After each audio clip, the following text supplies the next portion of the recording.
Actually, sure. Hey there, Red Stringers. Welcome to our postseason wrap-up known as the Unredacted Reports. I am Alondra Heilman, aka Lady Bedivere, or sometimes Agent Harker, and for some inexplicable reason, I have once again been invited to wrangle trolls and feelings into an organized collection of thoughts. It's been a while since we've all been in the same room. We were last together in May at the end of Season 5. We have wrapped Season 6 and we are back together again. But for those of you who may be joining us for the first time and maybe don't know who anyone is or what they look like and are watching this on YouTube right now, let's do a quick round of introductions for who's who, starting to my right. Hi, I'm Seth Jones, he, him, and I play River. I'm Joseph, he, him. I play Agent Ross. I'm Christy Bauer. I she, her pronouns, and I play Reagan. Dan Vashkevich, he, him pronouns, and I play everybody else. I'm the handler. I'm Tiana Wren Hansen, pronouns she, her, Faye Fair, and I play Agent Rowan. I'm Ben Soslowski, and I play no one at the moment. You played Rooster Yep. this season that we are going to talk about. And of course, we are also joined by you, our wonderful listeners and supporters. Thank you for joining us. We're so excited to lift just a small section of the curtain and reveal a little glimpse behind the scenes of how this exciting and wonderful story comes together. First, a few guidelines for anyone who's joining us live tonight. To help us better find any questions that you may be asking in the chat as we go, please put a big capital letter Q at the beginning of your message. If you want to be really spicy, you can also throw, super chats at us, because then it'll highlight it and I will see it even more. There is no guarantee that I'm going to ask it, and please be patient if I don't ask it right away, because I may already have a similar question that was pre-submitted, but I will do my best to look at it and at least give you a shout out for submitting. Please don't spam your questions. We have a lot that were pre-submitted. Many people may be asking the same thing, and also sometimes I have to let them talk while I'm taking notes so that I can segue them into a new question. Patience is a virtue. We will do our best to get to as many questions as we can. While you have all been granted clearance for portions of this debrief, there is some knowledge that even now is unknowable to the human mind. So RSL reserves the right to decline to answer a question for any reason without explanation required. We do have to keep some things a little bit secret. Anyway, other than that, feel free to add your questions into the chat if you want to drop anything new that you've thought of since I closed the forum, and please chat amongst yourselves and respond. The cast will not be looking at the chat until after this broadcast, but I will see it and try to pull things if something really interesting or relevant comes up. Also, as we have been aggressively posting everywhere, this is a spoiler-full zone for anything that happened in Season 6, and really any season prior to that, but specifically we're talking about Season 6 Kaleidoscope. Like, really, I cannot impress this more strongly. There are a couple of very big things that happen at the end of Season 6, and we're going to be talking about them probably in depth. And if you are not caught up and you don't want to know or you haven't guessed, then please mute the tab, leave it open in the background so that we get the views, but go play Baldur's Gate 3 or something and don't come back and watch this until you finish the season. I'm smiling, but I'm truly not joking. So many huge spoilers, just like really giving everybody a chance now to like shift things around. Additionally, on the spoiler notes, if you want to listen to the first part of it, we're going to talk more about the general season. I will try to give the big warning of like, and here's where you should leave if you haven't finished as well. But just general safety warning of, if you don't want to know, listen later. Also, true to my title as Professional Killjoy and Ruiner of All Fun, I have used the authority of ASL to impose a ban on any spoilers relating to anything yet to come. So if you asked a question about what's happening next, it's not going to get asked, I'm sorry. You're going to have to just listen next. Lastly, I would like to take a brief moment to thank everyone that I know of who submitted questions, whether or not they made it into the lineup. That includes Leanna, Lee, Danny, Bomb Clancy, Ginger Fury, Morgan Lagathu, Sambit Misra, Regan M, Scrivener, the cast themselves, and our forever MVP, Agent Harold. If I missed you, I'm sorry. I will try to get to you as we go. Things are a little piecemeal, but really appreciate everybody being invested and listening to all of this and submitting these things. And even if we didn't ask your exact question, or if you were obviously trolling me, everything that you asked did help inform the kinds of questions that we decided to ask and the direction this is going to take. Now you guys have heard me talk more than you ever wanted to. So now we're gonna let the people you're all here to listen to talk, and we're gonna dive in and talk about Season 6, Operation Kaleidoscope. We're going to start with a question that was asked by Leanna at the end of Season 5. And I think I specifically may have messaged her and said, I cannot ask this question, but you will understand why, save it for later. And so she did and resubmitted it. Seasons 5 and 6 were partially based on a module called Reverberations, but with some major changes to the setting.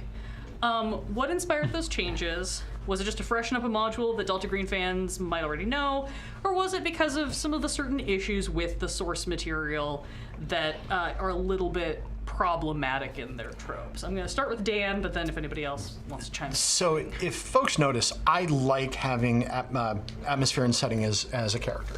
And so obviously last season... Well, it's not just deserts. Freezing, well, it's all right. But the setting was key. And Burning Man was where I introduced the Reverberation story instead of the Chicago house scene as per the module. I thought it fit well because of the EDM connection, and also because of there's drug culture there, and I thought it fit in well. And as I dug into it, besides just the idea of here's this mind-altering drug thing, there's also the people that are behind it, and the Cho-Cho as written. There are some sensitive things to it, although the changes that Arc Dream had done were greater, and I think didn't create them as a monolith that Lovecraft and previous Cthulhu mythos writers wrote them as. So they did take a step forward. I didn't want to include that. I wanted to include the location. Obviously, Dr. Trang is involved there because there is connotations about Southeast Asia, but I didn't want to be just evil, make a culture evil, or pigeonhole them. Even though Dr. Trang is, some people are like, oh, is she helping or is she hurting? Oh, she's not helping. She's helping herself. But yeah. That's why I changed that up. I didn't want to. I really don't want to focus in on one culture and make them monolith or demonize them, because it's not fair. And I know this is backtracking a little bit to 5, but it becomes relevant to other things we have to talk about with why Season 6 was Season 6. Which, had you already chosen to use Reverberations for Season 5 before you came up with the secondary plot that was happening? Or did they both kind of come about naturally? Was it 2 ideas that you pulled out of the bucket and went, oh, these would go together? 2 ideas that, they'll go together. Yeah. Chocolate and peanut butter. I want a plot A and plot B. Plot A was the clones. Plot B was the Hound. Now, originally, I was going to have them be completed in that one season. And then as we got together and people started talking about our schedules of what we're going to look like for recording after that got done, it was piecemeal. And I was like, shit, I have a story. I know what I want to do for the next season, but I can't do it if everybody's all split apart. I want everybody together. And so, executive decision, I was like, all right, we're not going to resolve Reverberations and the issue with the Hound this season. That's why the Burn got rated. That was actually a late addition to the story. And I put it out to folks. I'm like, do you guys mind if we don't resolve this thread right now? I promise we will. I promise we will resolve it. And we're like, what are we going to do because of our scheduling? Because scheduling is... The true BBG. Yep. Yep. And so it worked out, and that's how we got this season. The season wasn't planned to be its own season originally. And I think at that point, I wasn't going to do it this early, but I think there's kind of no way to avoid it, right? Mm-hmm. I think that's where we just lead into the question that I will censor for the YouTube algorithm. Why the heck was this season structured the way it was? So, yes, season 5 ended on what I thought was kind of a delightfully unfinished note, because I think it's nice when things don't always wrap up in a neat little package at the end of every season. And I know, because I've been working with Dan on some background prep for like social media already, what season 6 was supposed to be. And then we looked at schedules.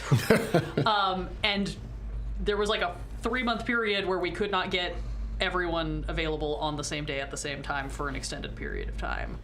I'll kick this over to y'all or whatever. We can kind of open roundtable this. How did this process go? What happened? So, as you said, we looked at the schedule problems and went for easily, I think it was March and April, at least. There was not a single weekend where at least one where we had every single person. Every single weekend, at least one person was out for one reason or another. April is particularly hard for us to record because it's the birthday month.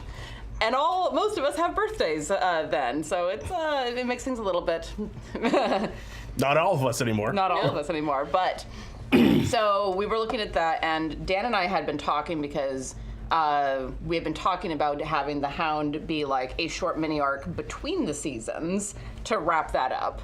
And then he was like, yeah, I'd really like everyone to have, their own recording session. And I was like, Dan, 5 people, 5 separate recording sessions, that's 10 episodes, that's a season. Yeah. That's a full-ass season. So we sat down, we talked about it, we worked it out. Alondra and I shouted at each other a lot over her kitchen island. I think I was also on the train where I was like, if you're doing 10 episodes, that's no longer a mini-series, that's just a series. Yeah. So, and then we looked at that and went, okay, so how do we turn this into an actual season? And what you heard is what we came up with. Yeah, 5 stories. Split the party. Yeah. Great. 5 directions. Somehow there was like a 7th and an 8th direction. Yeah. It worked out well, though, I think. We tried to tie a couple of ours together. It Yeah, I didn't know. even You sound did, it was great. The numbers are there. It's fine. It's fine. Find What- specific. Really interesting about it is that because we did it this way, I think it's the most efficient recording season we've ever done. It was still cursed. I'm not saying that. If you Different. Patreons who have heard the outtakes have heard all the problems we ran into. But what was interesting is we finished recording this season, not interludes, but the episodes themselves, the Sunday before last Talkback. Yeah. So it was 3 days before the Talkback for Ancestors. But we're getting a little ahead of ourselves on that's all I was saying. No, But it was very efficient. I was agree very because efficient, we were able to do it at different times. We did generally keep to Sundays because that was the best time. And It's then easier to do catch-up sessions when it's 1 or 2 people. Well, exactly. It's also easier to be like Joseph, be on call as soon as Christy's done with her solo episode. We're going to call you, come in. There was also the random, Ren, can you get on? Sorry. No, it was good. It made sense. There was also the random, Ben, it's fun to talk to you, but why are you here? I'm in the beginning of his episode, remember? You are? Yes, we talked about this. I mean, I forgot. Well, didn't we have to like reschedule that once? Yeah, I was there for the first. I was there for the first one too, and he still forgot. Brains are soft. It's fine. All smooth, no thoughts. Yeah. All smooth, no thoughts, yeah. and I think that leads, continuing to talk about kind of structure and how that came about, that leads into another kind of interesting question. Because, of course, what ended up happening is we sort of had these solo missions for 4 of the agents, and then we had a double framing device where we had the ABC cell introing most of the episodes. Yeah. And then we had Rowans Arc, instead of getting like full solo episodes, was sort of stretched across most of the season until all the agents came back together. And as Agent Harold so astutely pointed out, this sort of parallels a lot of what happened in the first 3 seasons. Was that intentional? Was that a happy accident? Was that a bit of both? It was intentional. It's a happy accident. It was intentional on my end of things, at least, because we had been talking about it and trying to figure out like how do we tell this story? Because one of the big things that my brain kept running up against was there's no through line, not really, and that made it a little more difficult for me. And then I think you and I were talking, Alondra. And you were like, why not have her story happen in 10 to 15 minute chunks at the end of each episode? Which made me think of some. I'm a weird fan person. You're about to see why. Everybody knew. We know Continue. The Five Nights at Freddy's books, the Fazbear Frights books, have 3 short stories, but then there's a short story at the end of each of those books that tells one story. And that was what that made me think of, where it's like all these random things are happening, but there's a through line. The reason why I said happy accident is because I didn't plan it to be reminiscent of season 3. It just so happened to turn out that way, and it worked. So if it works, do it. Essentially the structuring was intentional, but the fact that it paralleled so nicely with the rescue in the island and all of the things that had led up to that was just like, oh, that's convenient. And then I believe ABC was because we went, crap, we can't just jump into things. How do we lead in so that we can get you're listening to the Redacted Reports? And that was recorded in one afternoon. Yes. Over Zoom. Yep. Ren was not even there. Nope. Charlie and Betty just sat down and ran through it all. I will say that from my point of view, I think that it had been mentioned that Rowan was going to do some special different thing afterwards, but we didn't hear any of that until the recordings were finished. Not until like the season was done, until the recordings were finalized. Yeah, and that was because Dan and I needed to. So the Rowan's solo arc was not scripted, but it was bullet pointed because we needed to have certain things happen after each of the episodes, and we could only do that once we knew what everyone else had done. So we sat down after it was all done. I went through the notes, he went through the notes, and we started bullet pointing and being like, what needs to happen in Rowan's story at this point to lead into then her solo episode. Notes. Oh, thank you. Love you. And so Both of you.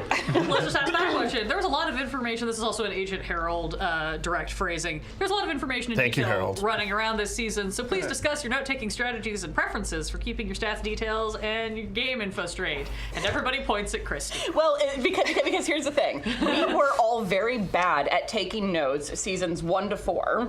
And then Christy comes in and is very good at taking notes. So for Ruth and for Ancestors, we had good notes all of a sudden. It's like, oh. This is what it could be like. I use a fairly standard Chicago-style system of note-taking that I picked up, back when they taught you how to take notes in high school. I have carried this over into every game that I ever got. I was teaching that today, actually.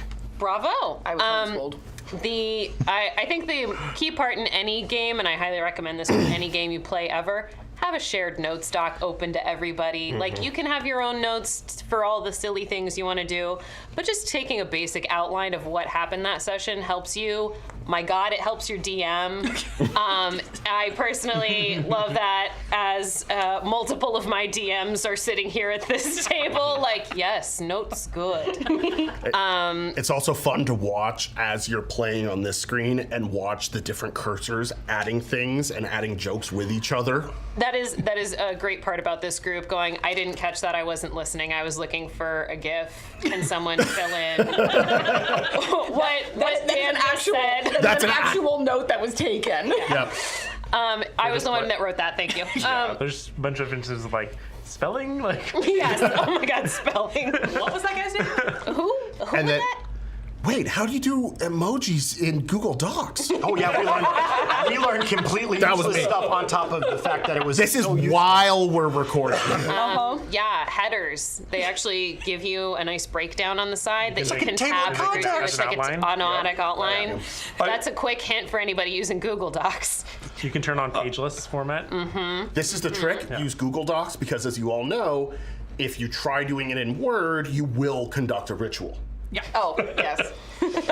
I will say that my note-taking strategy for this was realizing that we were going to have the joint sessions and I was going to have to tell everybody what happened during mine. So I said, Ren, can I have the audio from my recording so I can pause it while I take notes? Yep, and I sent it to him. It was very much this is the audio that no one else will ever hear because it is not scrubbed, that is not pretty. No one else will ever hear this. But here you go. You were there. You know all of the weird dog barking that happened in the background. But that is a good question because, like, obviously, Christy has become the beloved, like, keeper of the notes when you're all together. Was it harder, easier, different when you guys were all separate this season, or was it just a like, oh, now that we have a taste of the luxury of what it's like to have the shared Google Doc, we all have to step up our game individually? Well, it was a requirement for this season. Yeah. Like, we actually required everyone to take note. I didn't because I was the last person, and I was literally like right before the joint session. I didn't. So I was everything special. was in my head. Sorry. Editor privilege gets to just listen to all the recordings. Am I rolling my eyes loud enough? Yeah, I think that having the shared doc, because we were all still taking notes in the same doc, it was quite the temptation to read other people's episodes before we got there, but because note-taking is also a special reference format, you know your short form terms and stuff, we don't all have the same dictionary. So there can just be absolute nonsense there, and you'd be like, I still have no idea what happened. Oh no, I still take notes like I'm writing my thesis, so you could have read mine. Like, and if the patrons see the notes that Maybe someday. I give up. Well, someday. Well, I let them see my notes. Those notes, yeah. My notes they work for me. That's the important part. Don't have to work for you. They have to work for me. And usually I remember. But now that I have these notes they're glorious because why did I write this? Oh, I wrote that because of that. Makes sense now. I think the additional bonus is Dan gets a look at our thought process and what we did and didn't pick up. So if there is something that needs to be reinforced, Yes. you can do that. Yeah. Or just reassurances for Dan, like, yes, you guys, you're fine. Like, Yeah, I got a lot of those. Was that okay? I don't know how to investigate by myself. You're good. You go. But also with that idea is that it shows me as a GM what's important, right? What did you guys hear? Did you completely miss a point?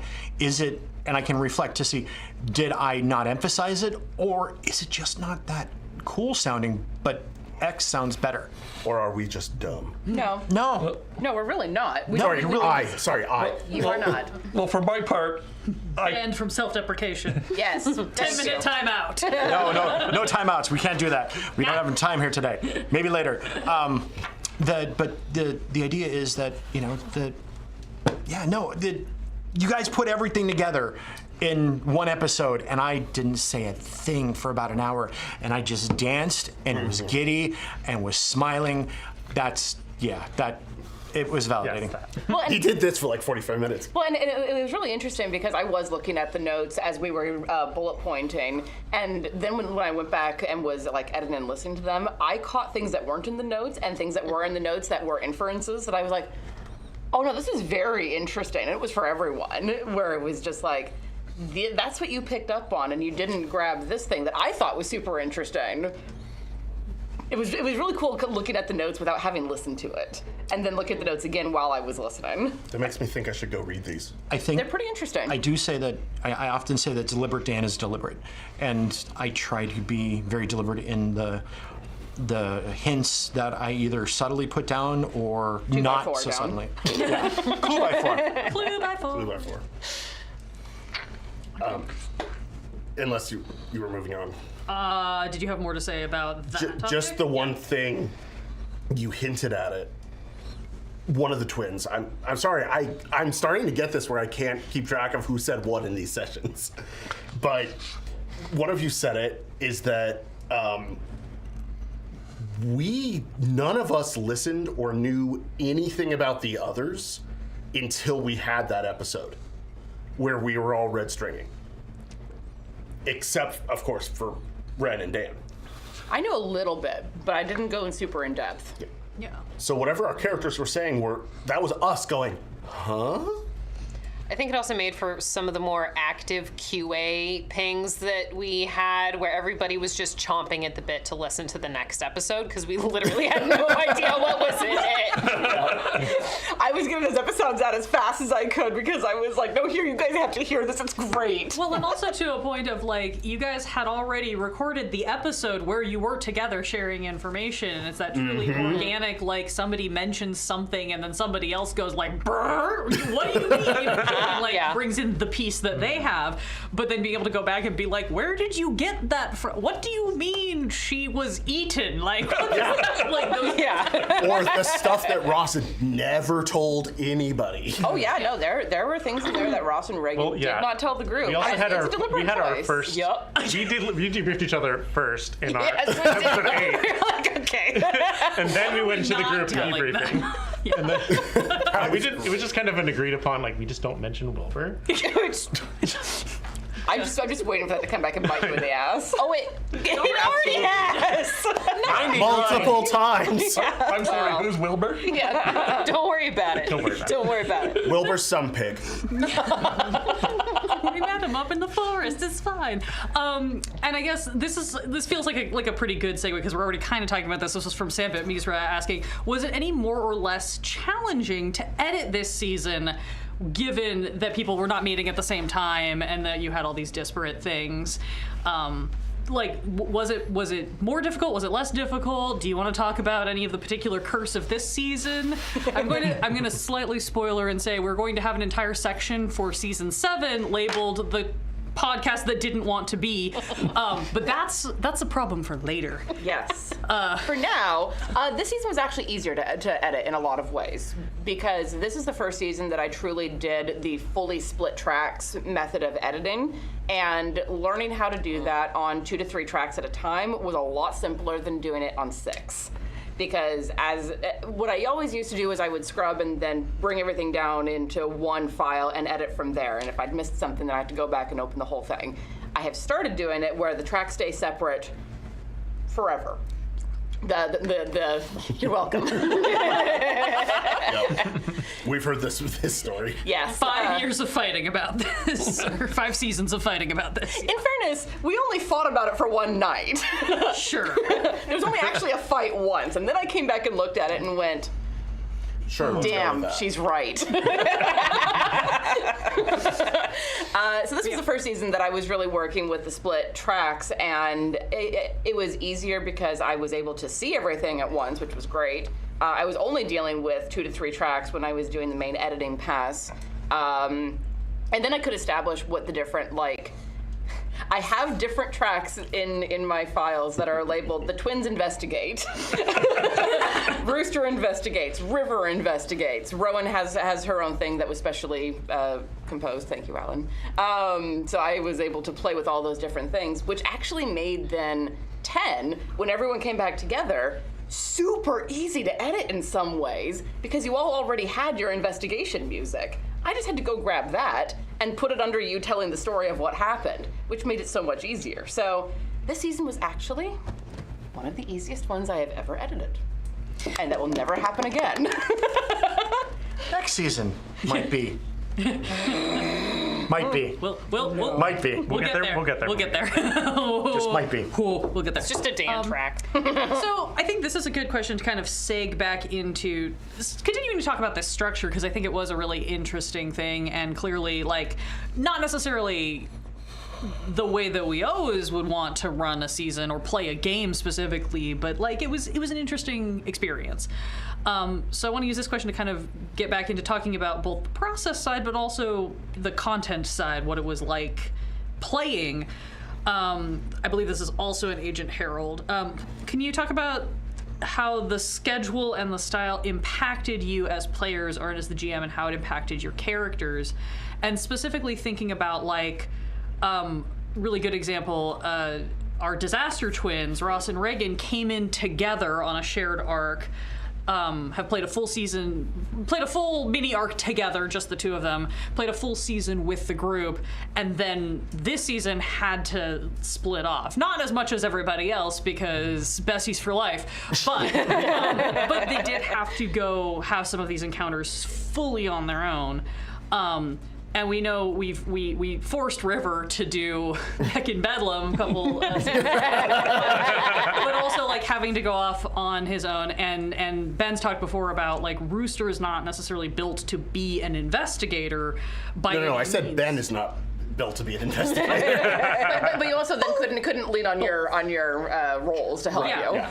And so like all of this was a little bit different, really taking the folks, out of their element and putting everyone on their own without the kind of default leadership of Rowan that we've had previously.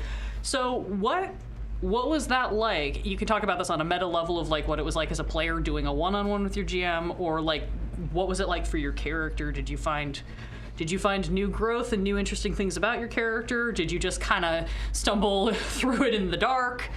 Go for it. I will let you guys popcorn this so we can like raise hands or just make eye contact. Whatever. Dan, if you want to start. So I get it. For it. In this season, I had the opportunity to highlight the players and highlight their characters.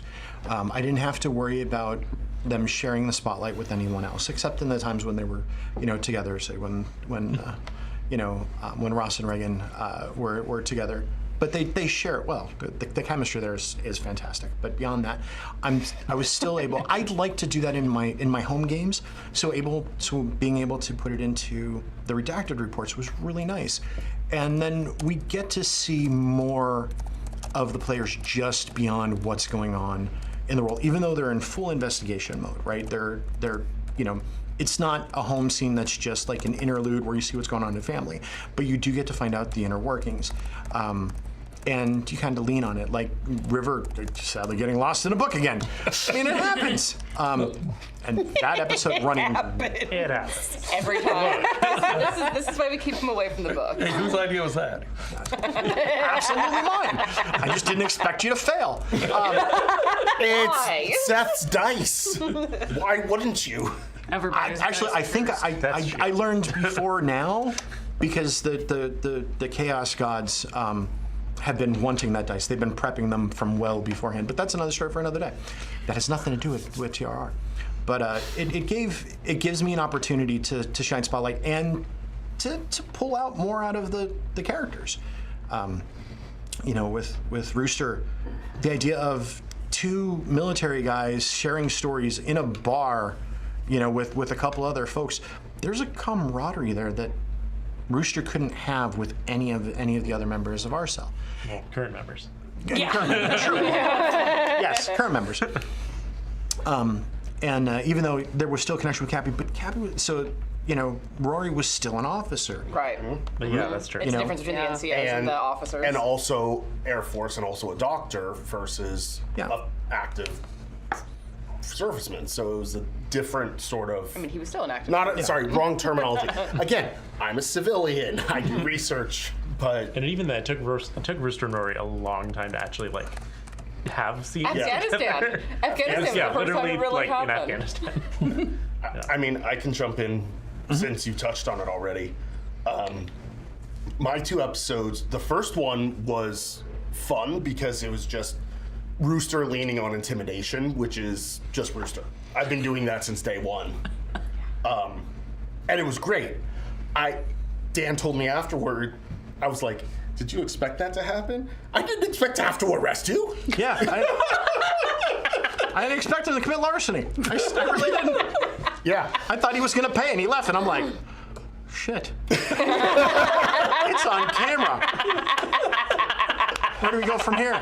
Thanksgiving invitation. Yeah, Thanksgiving. And then that's when you have a Hodgson boy show up. Yeah. Which was spectacular. But saved my ass. Give your DM lots of family members that they can use as NPCs. And then do terrible things too. Yeah. Oh. Yeah. Potentially. But the second episode, I mean, I heard the outtakes and everyone says, no, it was just a couple times. I'm like, I felt like I was floundering the entire time. It was only a couple of times. But anytime I felt, because I'm personally not an investigation person, mysteries, I always feel like I'm dumb watching this. I said I feel like. That's okay. I feel statements are okay. I said I feel like that ours. because I'm good at understanding plot and story structure and seeing where things are going, but not mysteries and clues. So there were a lot of points, I felt, where I was like, I don't know, I guess I go knock on the door? And Dan would kind of lead me, well, what would a sniper do in this situation? Remember, it's not just shooting. I'm like, oh, I could stake this out. Okay. So I felt like there was a lot of that. But in the end, what I really loved was because Dan was sort of helping me bring that part out, which is a part I've never played in Rooster. He's never been the investigator until now on his own. Really, in a way, coming into his own in a way we've never seen him, in that he can investigate. He made a friend that he wasn't picking up on. The last time that happened remotely was Big Sky, where he hooked up with the chick. Oh. Yeah. The baby assistant coroner. Yeah. But I've listened to that part. It's okay. Spoilers, Christy. I heard that part. I'm very early. where I was where I was like, oh my god, I wish I'd had this much game in college. Your dice were kind. They were. I was not expecting that. But yeah, it was a really interesting. Once it got into character stuff with the real Spider J, not some shady. That actually almost popped out there. Then it was easy. Then it was character interacting with an NPC. But before that, it was really weird territory for me figuring out how to do it, and working with Dan, really bringing that out of Rooster in a way that made sense was it was really fun. Anybody else have? To, I guess, counterpoint to that, I felt like I was actively like, gotta find all the clues right now. Because that is my player type. You're a plot hunter. Yeah, high investigation skills. So thinking about, oh right, we've barely developed this character who's been around for like 2 seasons. I should probably figure out like what her life is, at least as far as is narratively relevant, because I generally know her backstory, and it is peppered in. Yeah, I know. I'm constantly reminded that my occult is weirdly high. Yes. Apparently, As is your POW. No, it's not weirdly high. No. It's just high. It's just weird. high. My POW is high because I know how this game works. And Looked at everybody else's character sheets and went, oh no. I said, no, we're not doing this again. And then there's Ross. Honestly, though. You even got the chance to build a character No, I know. again. Like, none of the rest of us have gotten that. Yeah, but then he touched Seth's dice, apparently. Well, Yeah, well, no, I mean, that was pretty much just the counterpoint to that. And then, I mean, I think you might have been goofed because we were developing our characters in tandem, and I was just like, I have a dumb idea. And you were like, Great. great, let's do it. So, Pretty much. That yeah. was pretty much how it went. yeah. Was it fun for you, Christy, bringing in a little more of that backstory, because you do have such a rich sense of who Regan is outside of Delta Green, and we did get to see those. We've seen little glimpses of Auntie and Uncle, and then we got to actually get a full scene with like Oliver showing up to support, which was very fun. Oliver's lovely. So That's great, because I did exactly 2 seconds of development on Oliver, other than I have a compulsion to have all of my characters already be coupled with someone, because I just don't want to ever deal with that in a game. Just be like, they're great, it's fine. I like that because then I could be like, all right, give me like 3 words or whatnot, and I can just build off Y'all there. spent and like have fun. 5 minutes building Oliver and all that. So, like, patrons, go back and listen to that one, because the outtakes on that are great. It didn't take long, and I think we got something compatible. Yes. Glad someone remembers where it is, because I sure don't. I've got a whole cheat sheet in front of me because I get to have a computer. For those of you who, Dan wins. for those of you who couldn't hear it very well, that was the music box Aya Deganaya. Yeah, so I will say that my first episode, the intergalactic pizza party was pure fun. Yes. That was really fun to listen to, too. Yeah, and there's some Easter eggs in there, especially for folks that grew up in northeastern Pennsylvania as well. But go look for them. And then the second one was kind of First. river. Well, that also. Yes. The outtakes are longer than the episode. I'm sorry. It's not your fault. It's nobody's fault. It was River very much being total nerd mode. Mm-hmm. I'm not sure how much I could have stretched it out even without the external stuff. It was a fair. good episode, though. It was. Yeah. Well, and that's exactly like one of our sayings on the podcast is "No gods, no kings, only us." And really, that's what it comes down to for us is it was a 25-minute episode, and half of that was Rowan. But it said exactly what it needed to, and it came in, told the story that it needed to, got the information out, and then left. It did not overstay its welcome. It didn't do the weird stretching thing that can fall prey in some things. I thought it was very good, and the editor is very happy to have a short episode to edit. It's nice to not have to strip a 2.5-hour session down. So Well, and at some point in there, I we're talking about mirrors and stuff, and I go over to my bookcase and I pull out, because I have these books written by this Arabic mathematician who literally invented optics. Of course you do. Right? He's like, I have this book, and I was like, He really is just River. And so a bit of that made it into the episode in the Latin version, because the translation is still under copyright, but the Latin is medieval. And your pronunciation was very good. And having it in Latin, where you can only pick up a couple words here and there, gave it more of that mysterious tone, which I really liked. Mm-hmm. And then I had fun with the echo. he shows me the book, and I'm like, what is that? And then Why do you just have that? Why do you have a copy of Al-Azif? and then he explains it, and I'm like, oh, this is great. Yes. It was because I wanted to know how Galileo knew how to build a telescope. Again, Of course you did. Of course you did. Yep. And then Joseph, we'll come around to you, because I know that Ross, because of your cursed dice, has gotten a little bit of a reputation for being kind of the walking disaster of the Disaster Twins. So how is it for you getting to really even more so come into your own and have this It's kind of definitely solo been episode? Interesting, just the general arc that Ross has had from Ruth to the Burn to season 6.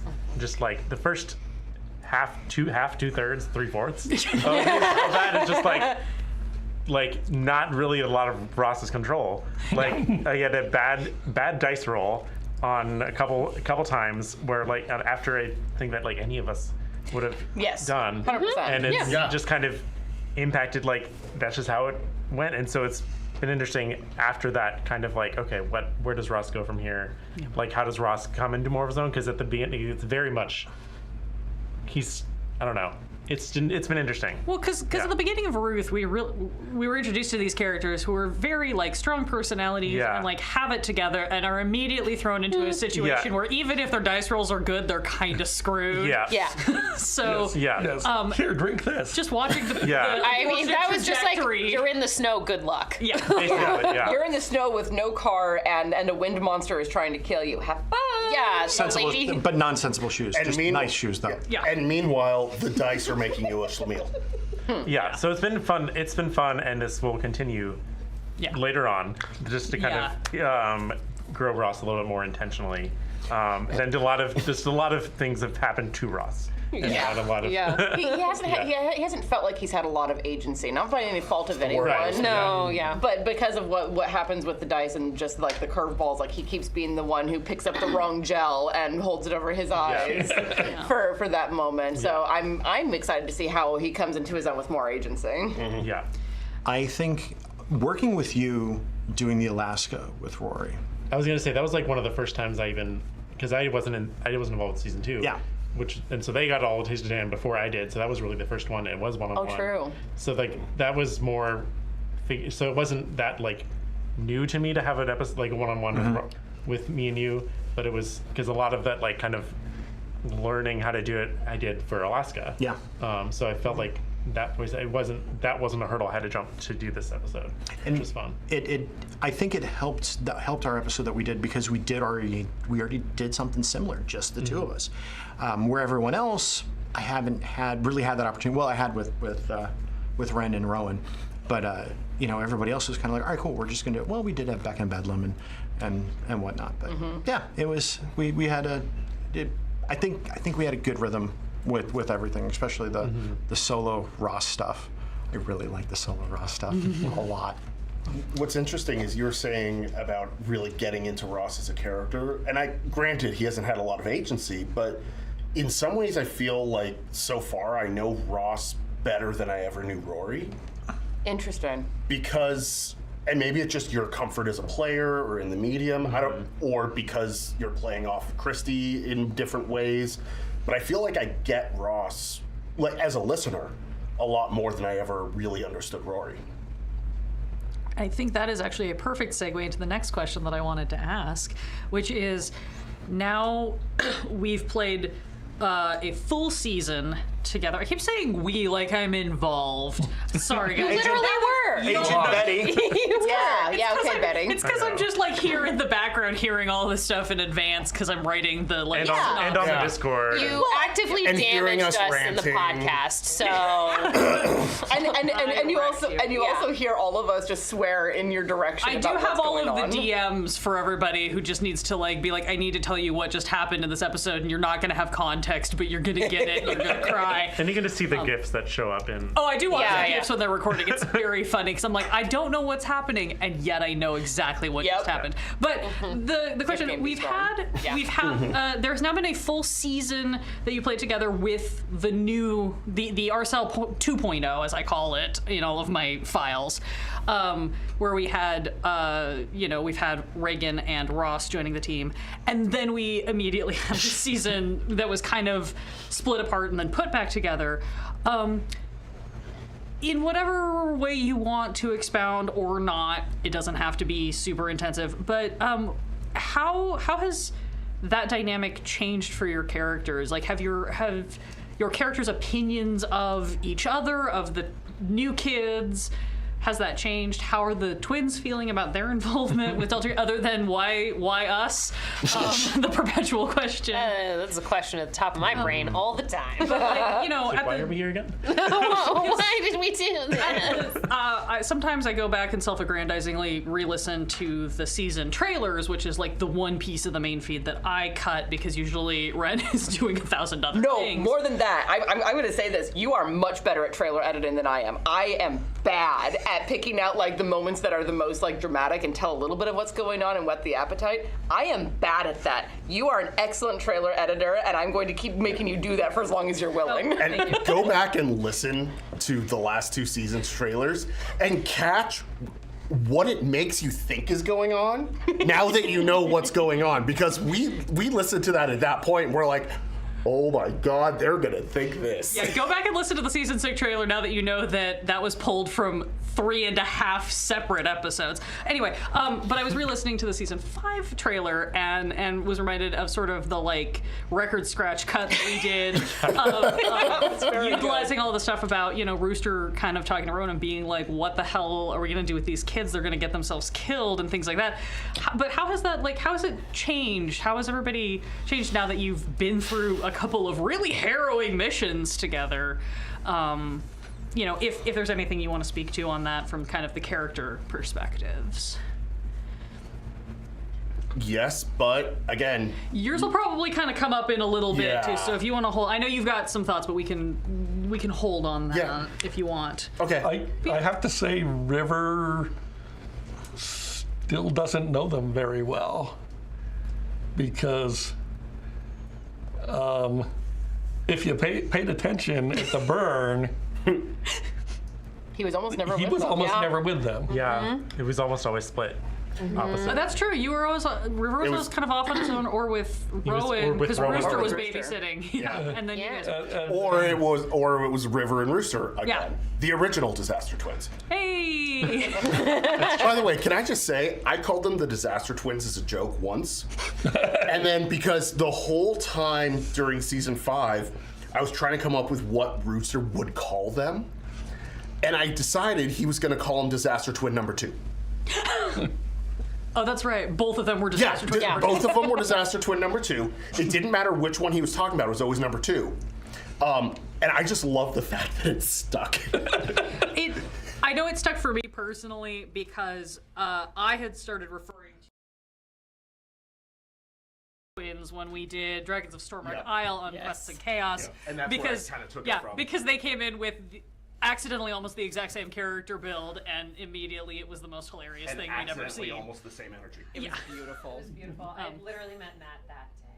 Almost like you and Joseph. I know, that day. It's just. So I'm still waiting to do something with Matt. Yeah. Oh my god. And then complete the triangle. Yeah. Oh, what a disaster that will be. Oh no! Don't cross the streams. You can't cross the streams. You'll just start merge. Oh no, I want to see this. In all honesty, I do too. Yes, I'll run it. Run that. Can I be in it, please? Because I've never gotten to play with Matt. I am going to briefly vamp because I want to check in. Okay, are we good? Great, then I'll keep going. Never mind, I will not briefly vamp. I will just, did we have any more we wanted to say on... Yeah. Red string. Yeah, we played the Cat's Cradle. Great. Sorry, exactly. didn't mean to cut off. Was there anything else anybody want to say about character development and opinions on characters? It's okay if not. I have rapid fire questions that I can ask if we want to move on. No, I think that relative, like I don't think we spent a whole lot of time in weird groups all throughout the burn. And despite us having individual episodes for a lot of that follow-up, it felt like once we did get together, there was a lot more dynamic between all of us. Yeah, it felt like it gelled really, really seamlessly. Those two episodes were like... Just like so focused and so good. Yeah. Laser focused even. Dealing with weird groups at the burn, and then you dealt with even weirder groups in the real world.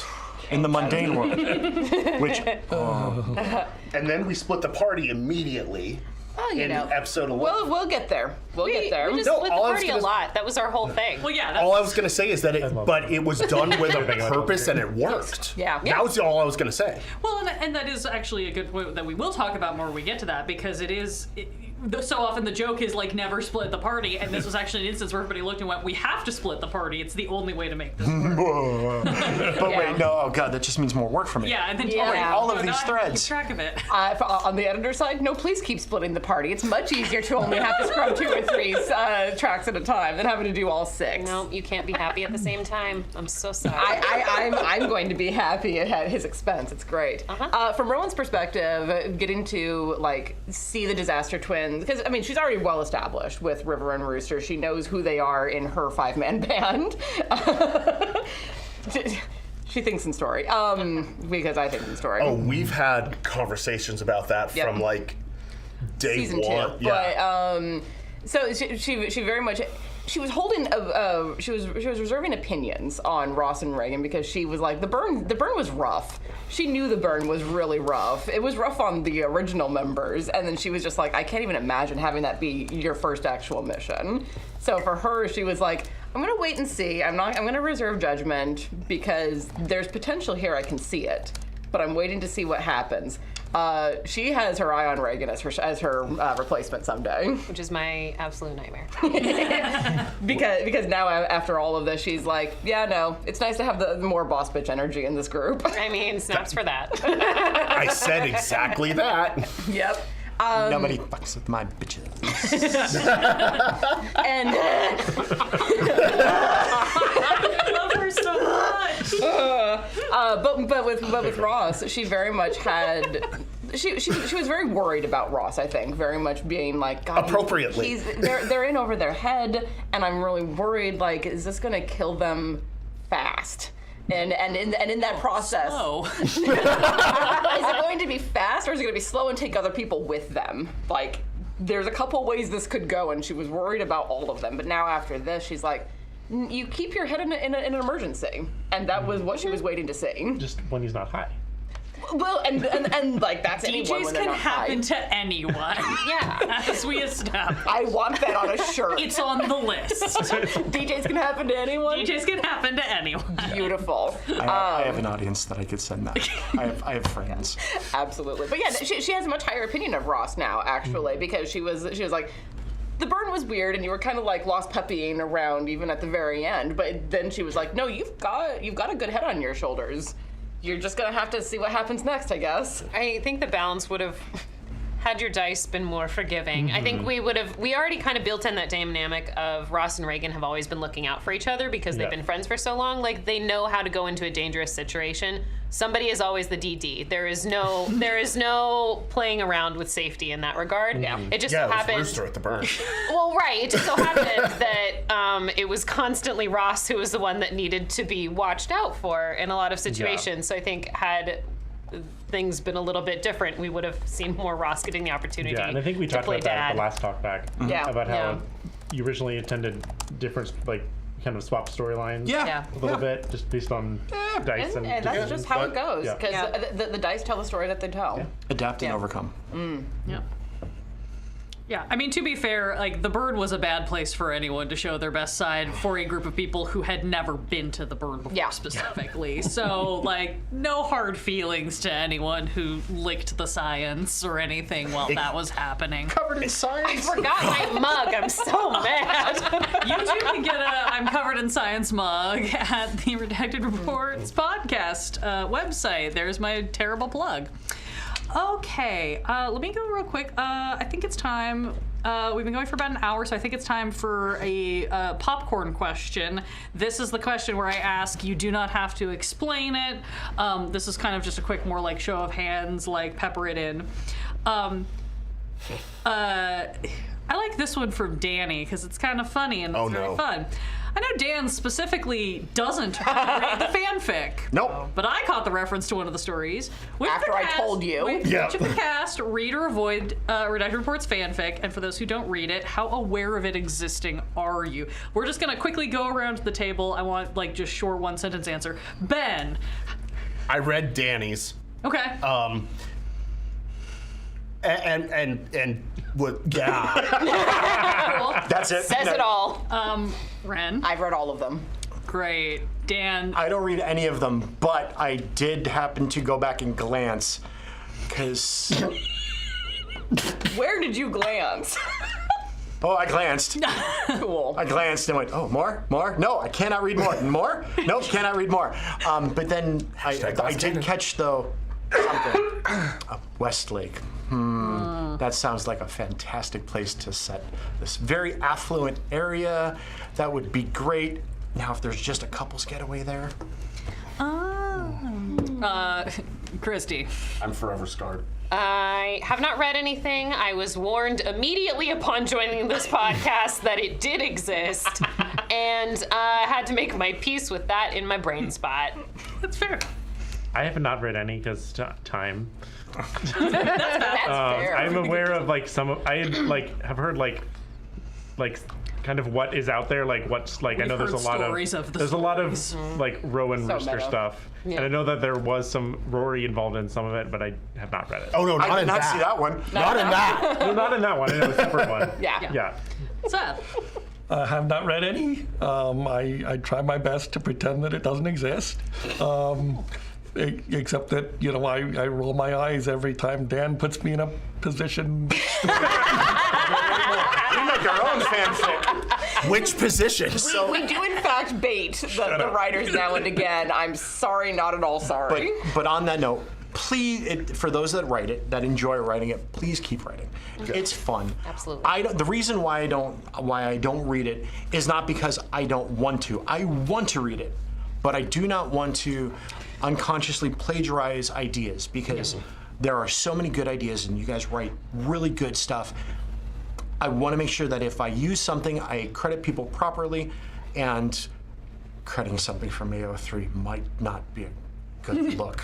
But I mean, it could, who knows? But I kind of want to avoid This season was partially based on a story by Danielle Lenoir. Hashtag blame Danny. I want to put it on the record right here that River would never participate in an orgy that his wife wasn't involved in. That's valid. You have to be Sweet. He said it out loud. But the caveat that's I in there. didn't say anything about if he ever would participate. There is a caveat. No, but There was an opening. It's on the record. There's going to be many openings. This is canon now. Oh no! That's thinking set. All right, we have to worry about why- demonetization on the YouTube. Just don't. YouTube. As long as you don't use the exact words. Yeah, we'll be we fine. kept it very neutral. To what Dan said though, we love it when you guys, when you folks create stuff. If you create like fan art or fanfic or whatever, feel free to like tag our Instagram so that I can see it, or shoot a little message through the contact form. I am the one who kind of monitors that sort of stuff. And while I don't particularly read the fanfic, again mostly because of time, I would love to be able to see if you guys have fan art or fanfic and be able to be like, hey, there's a thing that's happening. Everybody go check it out. Just don't try to make money off of our IP. That's all we ask. We do love it. The stories are a little different because we're telling a story, but we love seeing what people make based on our stuff, and it's honestly touching. So. Yeah. And I was not aware of how often I said you're not wrong until I don't have a until drink. Shit. Until I read the fanfic. I was not aware, genuinely, of how often I said that, and now I'm deliberate about when I use it. Like pen clicks. Oh, right. Welcome to- Deliberate. There is an actual note in one You of need to get a them. beverage. They'll be on this for a minute, so you can go refill and come back. Welcome to what it's like when we're recording. I will be back. Yeah. We're playing fast and loose. yeah. This is kind of a short one. Here, I probably have another popcorn question. That Yeah, let's do it. Yeah. Let's do it. We can, this is we can talk about Dan while he's not here. yeah. Tell me one thing you love the most about Dan while he's not here to stop us. His absolute menacing giggles. Yes. Very good. We know something is about to go somewhere, and then just like starts. Or we'll just be having a conversation and like, oh. Yeah. Yeah, when you get the freaking GIF with the light bulb that goes I over don't my know. head. Middle of the day, no conversations happening. Idea. Nope. Been dead for like 12 hours in the Discord, and suddenly we just get a GIF of Mickey Mouse with a light bulb, and everyone is immediately like, "Crap! Who said something? Who did it? I've Who are you been- talking to?" I've been up in the middle of the night putting my kid back to bed, lay down, try and go to sleep, and suddenly I hear bzzz, pick it up, fucking light bulb. I know what you're talking about. We're talking about how much we love you. Yes. That's it. All right. Okay. Let's all. This is for me. Like, let's all take a deep breath. That just gives me a chance to scroll. Okay. I think so. Now that we've had some good giggles, we've had some good laughs. I think now is probably a good time to get into some of the more serious part of the evening, which I'm sure is still going to have a lot of laughs and jokes. But this is my big explicit, like, if you've been listening and you were concerned about those spoilers I referenced at the beginning, now is your bailout point. Put us on mute. We are going to talk about things that happened in the last 3 episodes and interludes that are massively huge spoilers, and if you are not caught up and do not want to know or have not already figured it out from my not so subtle cover art for this season, you are going to be spoiled for things. I would like to say that I loved the cover art. Oh, thank you. It was fantastic, and I loved the progression of things. It hit every chapter as it should in design, where the people that were in the chapter were highlighted in color, and then the last one. Yep. The last one. Yep. So good. I gave them like 4 options, and I was like, how badly do we want to break people? And they were like, that one. I was like, okay. Wait. Who did you give options? I think Me. to this. Okay. Yeah. The production. Okay, because I was gonna say when we were like the I don't day, think anybody else saw them No. before Yeah. they went live. like the day before it went live, I asked, "What does the art?" No, Someone made a because comment about Harold it. said, "Oh my God, the art!" Yeah. and we On aren't Monday. on the patron feed, so we didn't see it. So I right. went 'Cause it was the patron I said, day, yeah. "What's the art look like?" And then Agent Harold sent me. I'm like, God God damn it, Alondra. That's brilliant. It's very good. Yeah, there was a lot of discussion about how to handle that last one. Yeah. And it was very good. Well, thank you. I was very proud because I had, as soon as we named the season Kaleidoscope, I think before then, I had a concept of what I wanted to do. Before that? Because I think it was from the end of season 5, I really wanted to do something with everybody's reflections showing up in pieces of a broken mirror and then messing with that. And then we had the weird structural thing. I was like, oh, this is even better. No, there's actually, I think, an perfect. outtake from either the beginning of season 6 or the very end of season 5 where we were downtiming a little bit, and I asked Dan how prevalent our mirror is going to be in season 6. Alondra's asking. Oh. I remember that. I was like, I have an idea, but I need to know. Anyway, so yeah, now that we've vamped, this is the super big mute now back. if you do not want spoilers. Last chance. Last chance. All right, here we go. A note as we get into some character deep dives. We got many questions, and understandably so, that generally boil down to the bucket of what players or characters would have done differently. We will never ask these questions, because in storytelling and in actual play games, there is no shoulda, coulda, woulda. There is just the story that the dice and the choices tell. Anything else would be a different story, and it does not pertain to this conversation. And I just want to blanket that for everyone who is like, what would you have done differently? How would you have played this differently? We're not going to talk about that, because there is no differently. This is the story that we have told. Write it in fanfic. Yeah, I mean, right. if you want to do a fix-it fic, have fun. Yeah, but this is the story we've told. Yeah, do a fix-it fic, chat amongst your friends, debate what you think you might have done differently in the moment. We love that. That's a great, it's a great way to develop your own character and your own storytelling, to talk about how choices could have been different. That's not what we're here to talk about. What we're here to talk about is exploding people's heads with your mind. Yeah. 'Cause that's what we're going to start with. Sploosh. So, Cool. we are starting with episode 9. It's going to be brief. It'll be brief. Don't worry about it. So this is starting with episode 9, which was Rowan's full solo episode, in which we finally see the culmination of all of the stress and insanity that Rowan went through. And see a new manifestation of some of those weird latent semi-psychic powers that she's been manifesting over the last few seasons. So here's how I'm gonna do this, because I talked a little bit to Ren about this beforehand. I'm just gonna kind of read off this bulk of the questions, Okay. and then I'm gonna let you and Dan kind of decide how much you do or don't want to talk about this. And I say that because There's a lot. there is a lot, but also this is a thing that falls under that bucket that I talked about at the beginning of something that is still in play, and things that are still in play in the long-term storytelling. We don't always talk about in these talkbacks because we don't want spoilers for, I don't know, the 8 episodes of the next season that have already been recorded at this point, in case you're wondering what our production values look like. Or the Bad. next- At the moment, bad. Because this is cursed, but we'll go on. Or the next We'll talk 100 about that later. We'll talk the about next that later. 100 seasons Dan has planned. Yeah, that's a whole different conversation. So, the two kind of initial questions are a little bit more about character. These are from Ginger Fury and Agent Harold, and they are very similar. What does Rowan think about her new psychic ability, and does she have concerns or worries about increasing the strength of that? This is from Ginger Fury, and then Agent Harold's version is, if you can, please talk a little bit about the evolution of Rowan's powers and what the ability to explode heads will mean for the character going forward, in character and mechanical terms, or both. And then an additional question from Morgan Lagathu. I apologize if I'm pronouncing that wrong.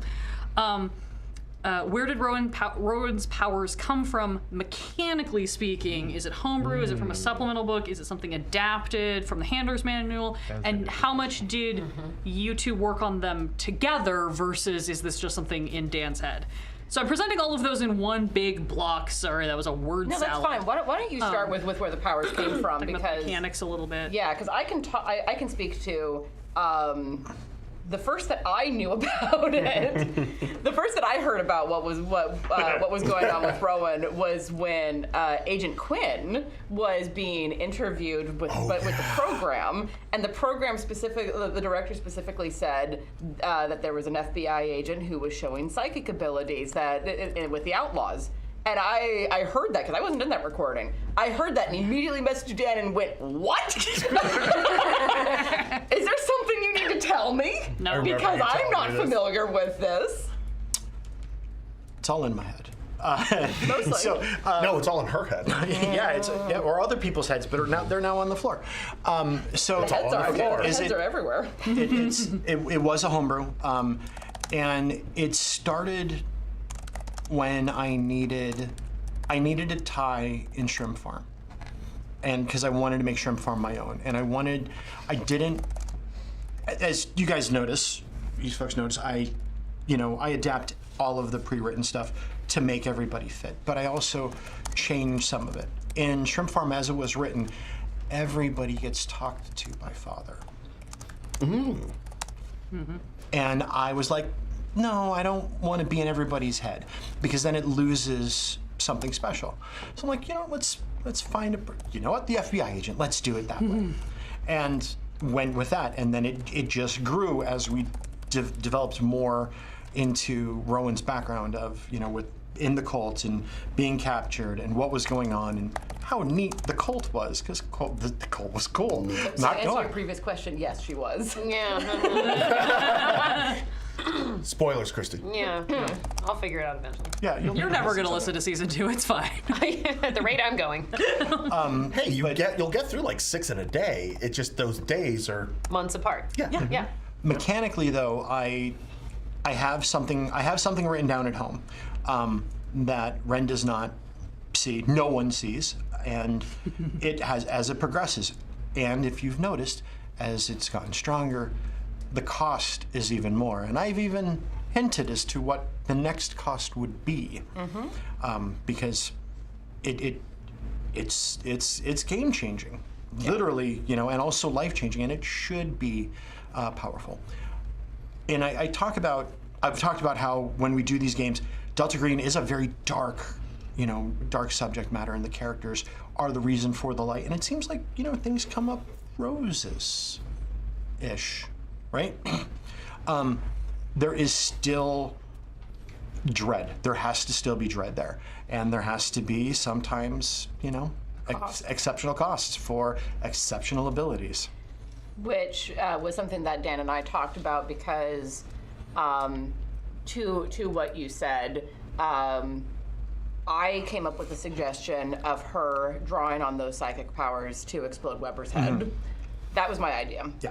And it was specifically because she's exhausted, she's badly hurt, she has nothing left to draw on except this one last arrow in her quiver that she had never used, didn't think she had, to be perfectly frank. But in that moment, she meant it. She absolutely meant to be like, and she didn't think his head was going to literally explode off of his shoulder. She really didn't. She thought it would be something like, an aneurysm or something, and he would drop over dead or something. But she meant to kill him in that moment.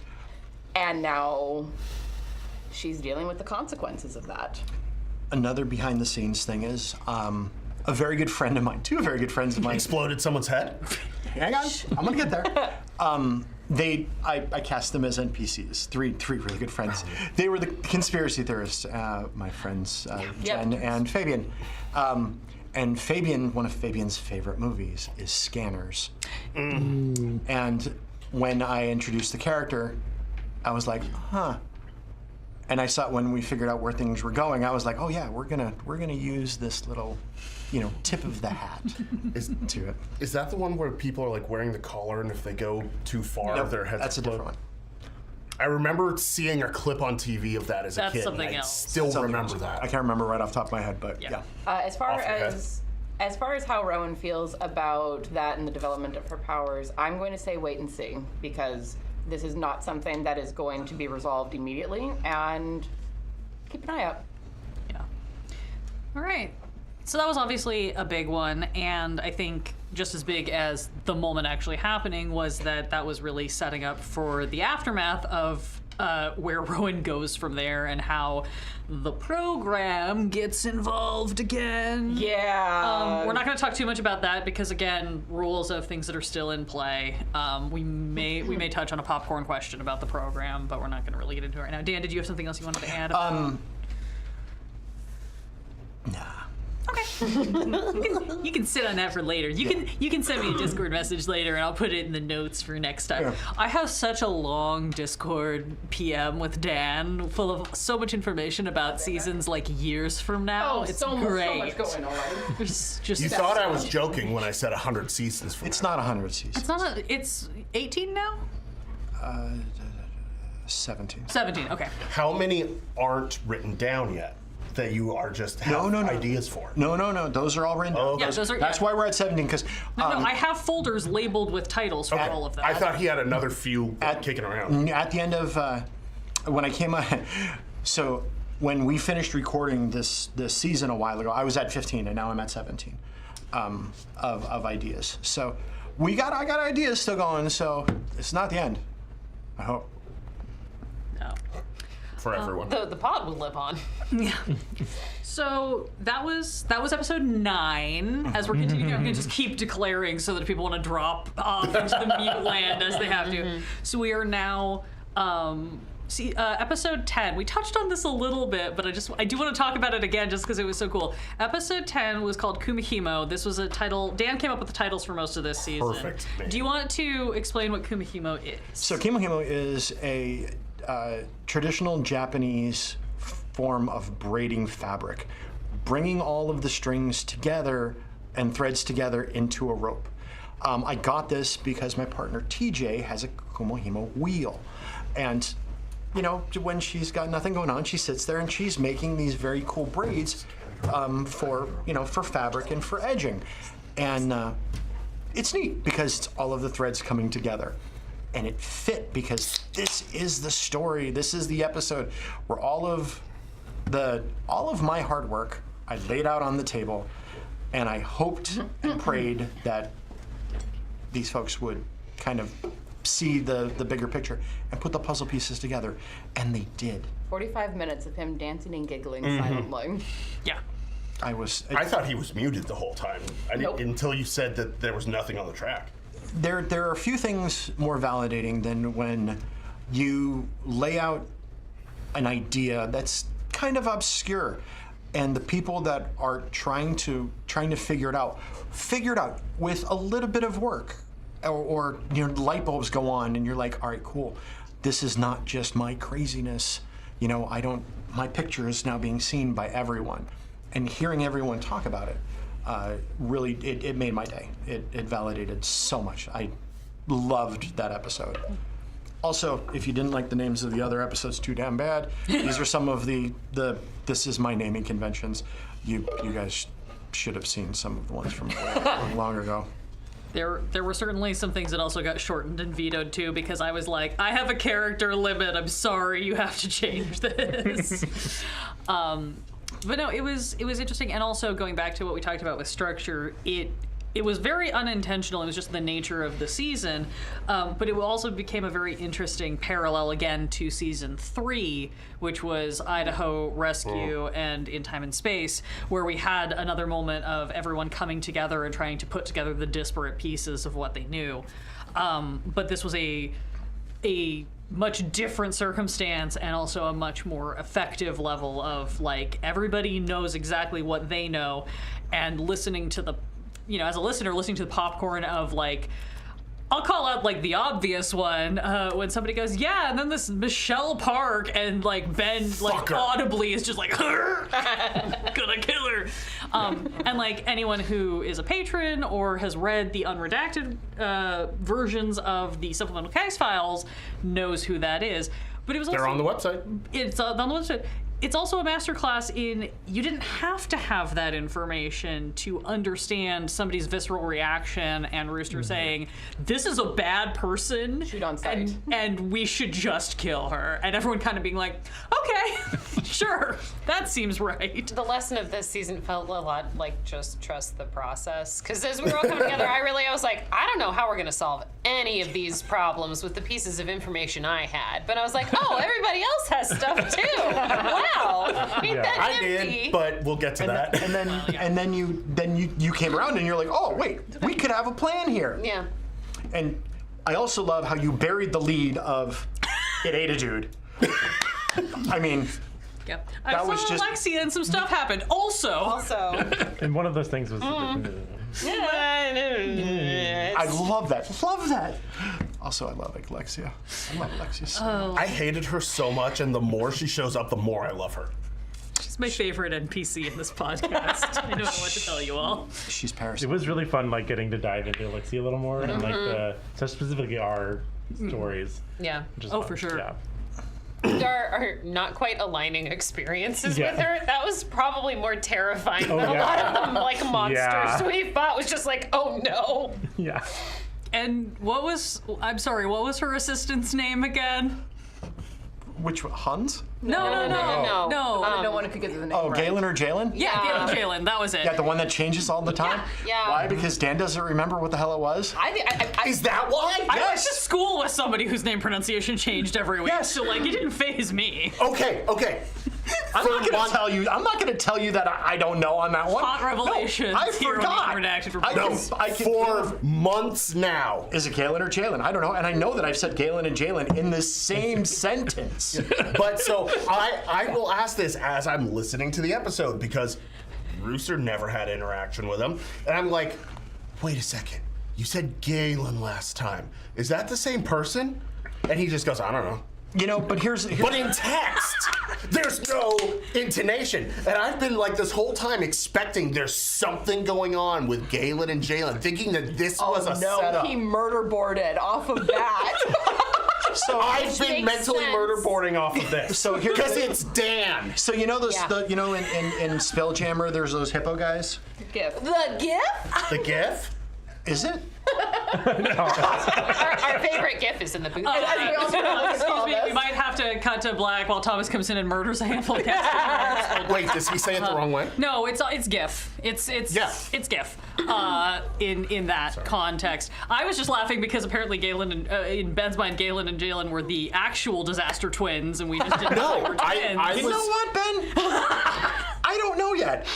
I've been going in different directions. Like, this is a thing. I'm waiting Dan for says more. a name, I misremember it and say it the wrong way, which I did with Spider J so many times. Spider J, DJ Spider, Yeah. Spider-Man. With Galen Jalen, I just assumed that he wasn't important enough for anyone to remember how to pronounce his name. See, I've worked with Dan long enough. I figured there was something like different people or a different aspect or I have an answer for something you. going on. I have a definitive answer for you. You don't know yet. No, I do have a definitive answer.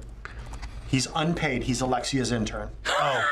That'll do it. Yep, that's correct. I especially love that he self-identifies as multiple versions of his own name because... Alexia got it wrong one day and he didn't correct her. No, not at all. I mean, much like none of the interns will correct Max or Brian. Yeah, and they shouldn't.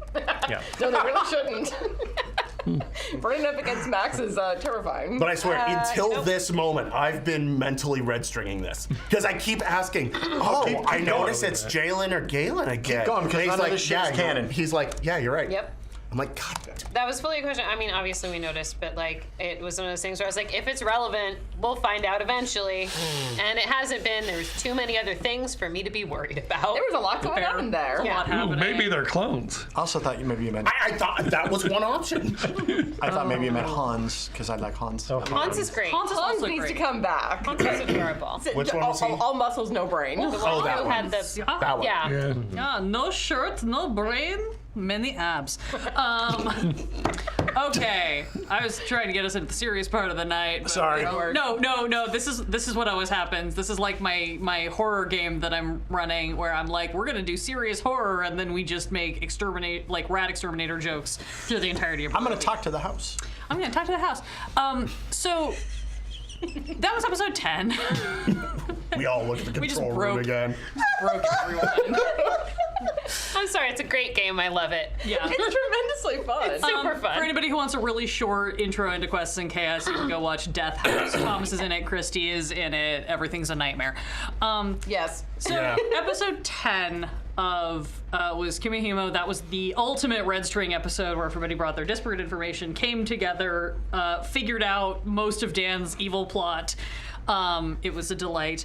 And then we got to episode 11, What Happens, Happens, which was named after something that River said to Rowan in a conversation they were having about Rooster at the end, or toward the end of Ancestors. And they were specifically there. It was an episode. I'm sharing this because because of the history behind this. There was an episode where they were talking and they were saying, like, we haven't seen Rooster. He hasn't come back yet, whatever. And then River shared to Rowan, I think I might have seen Elena. And there was this one, like, should I tell him because I don't want him to run it, whatever. And they have this whole conversation. They're talking about that. They're talking about the Webbers issue, all this sort of thing. And they finally get to a point where, you know, Rowan's kind of like, well, we should probably tell him, but, like, if we don't, like, it's gonna be whatever. And River goes, yeah, I mean, I guess what happens, happens.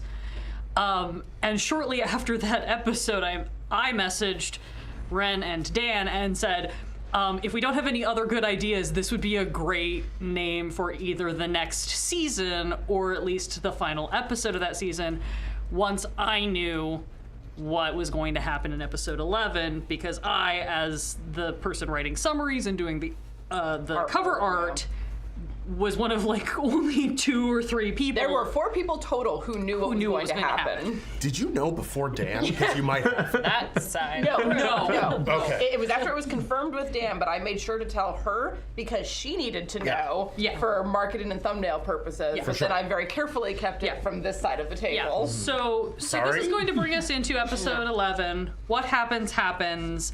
The biggest of all the spoiler alerts, where...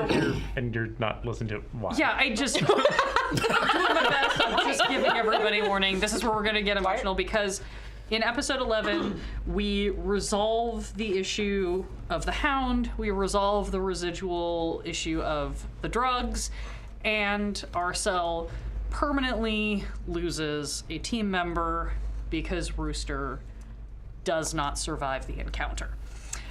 There I said it, that's the Band-Aid. We resolved the issue of the bird.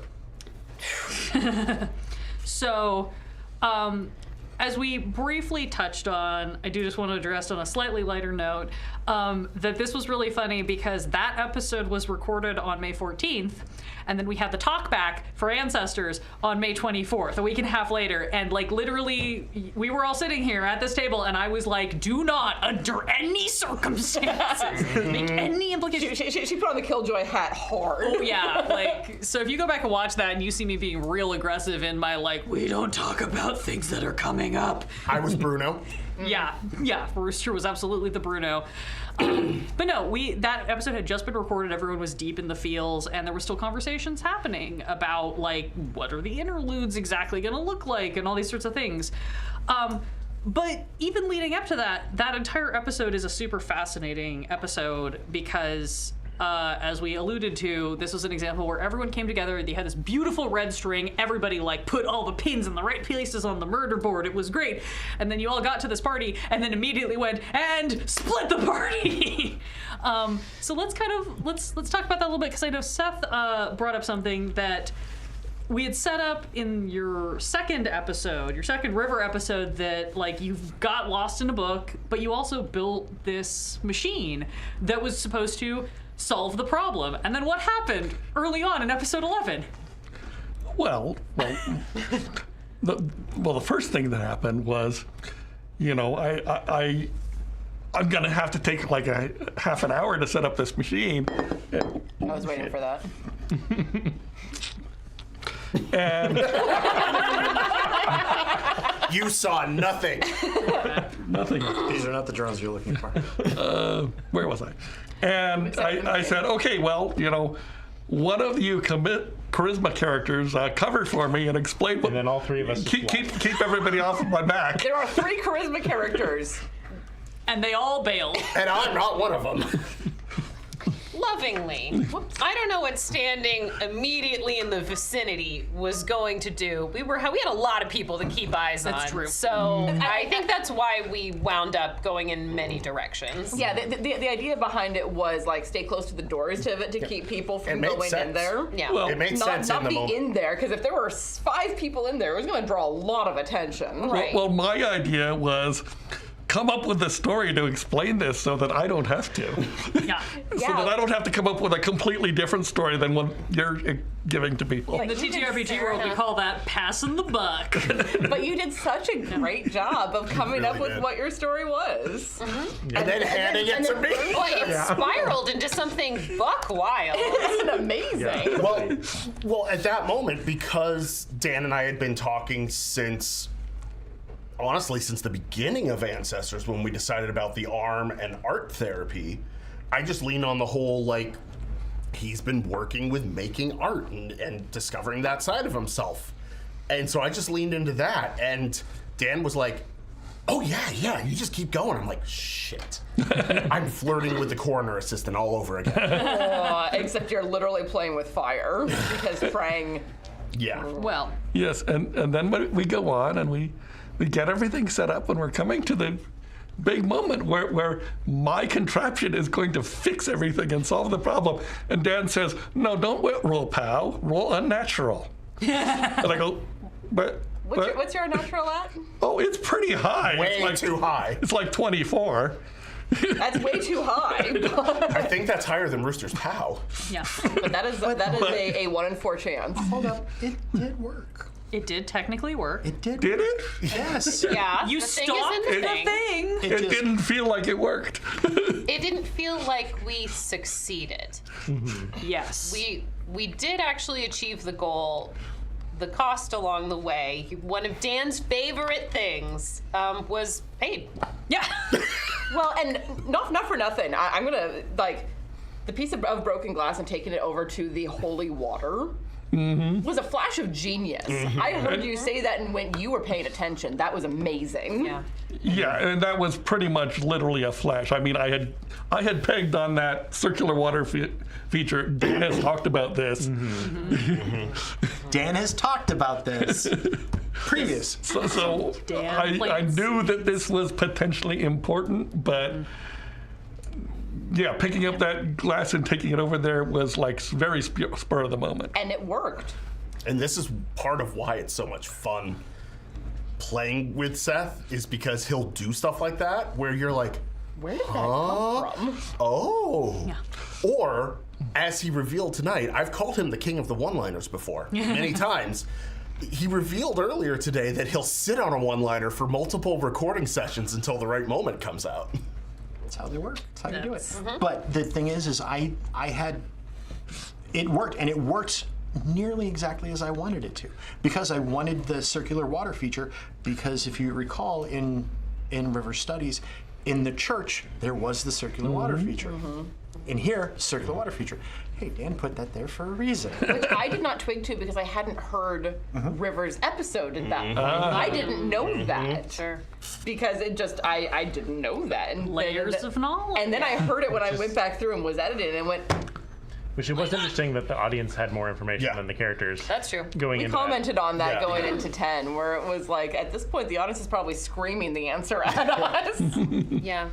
You But we never don't know. Yeah, you never know what's important until Yeah. it's important. Yeah. Well, in the rules of writing a good mystery, this is always one of the things that they actually teach you in literary classes.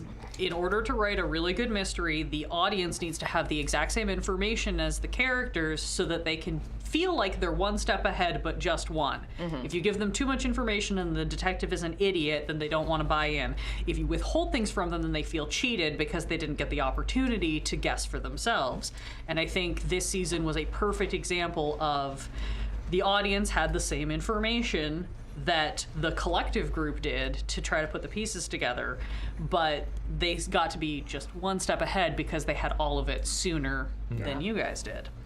So now we're going to go into a little more of the consequences of our actions, everyone's favorite TTRPG mechanic. And I'm going to present these questions probably in a little more of a mechanical side of things.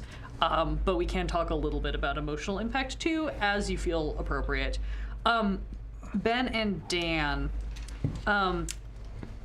when this is kind of a weird question to ask, but basically, when was it that you guys decided that this was going to be Rooster's last season? I know. March 23rd. Great. I love it. I love specifics. March 23rd, Ben sends me a message. Dan, I think Rooster's story's done. In my brain, I'm like, what? No. And this is in the This lead up is- to or right in the beginning of season 5? This is in the middle. This is Yeah. this is This fairly was early. just want to specify. this was, I think, the day we were going to have our recording session that night. Got it. Oh wow. Yeah. So you'd already recorded. No, not No. Well, I mean, our first. Yes. Because ours was first. Yeah. Oh, Yeah. don't get me started on what we were doing in March, Yeah. but I So- remember. yeah, who knows? Okay. It was But yeah, a blur. but it was But Ben at the sends beginning. me this message, a direct message, and he's like, "I think Rooster's story's done," and I agree. You know, I completely agree.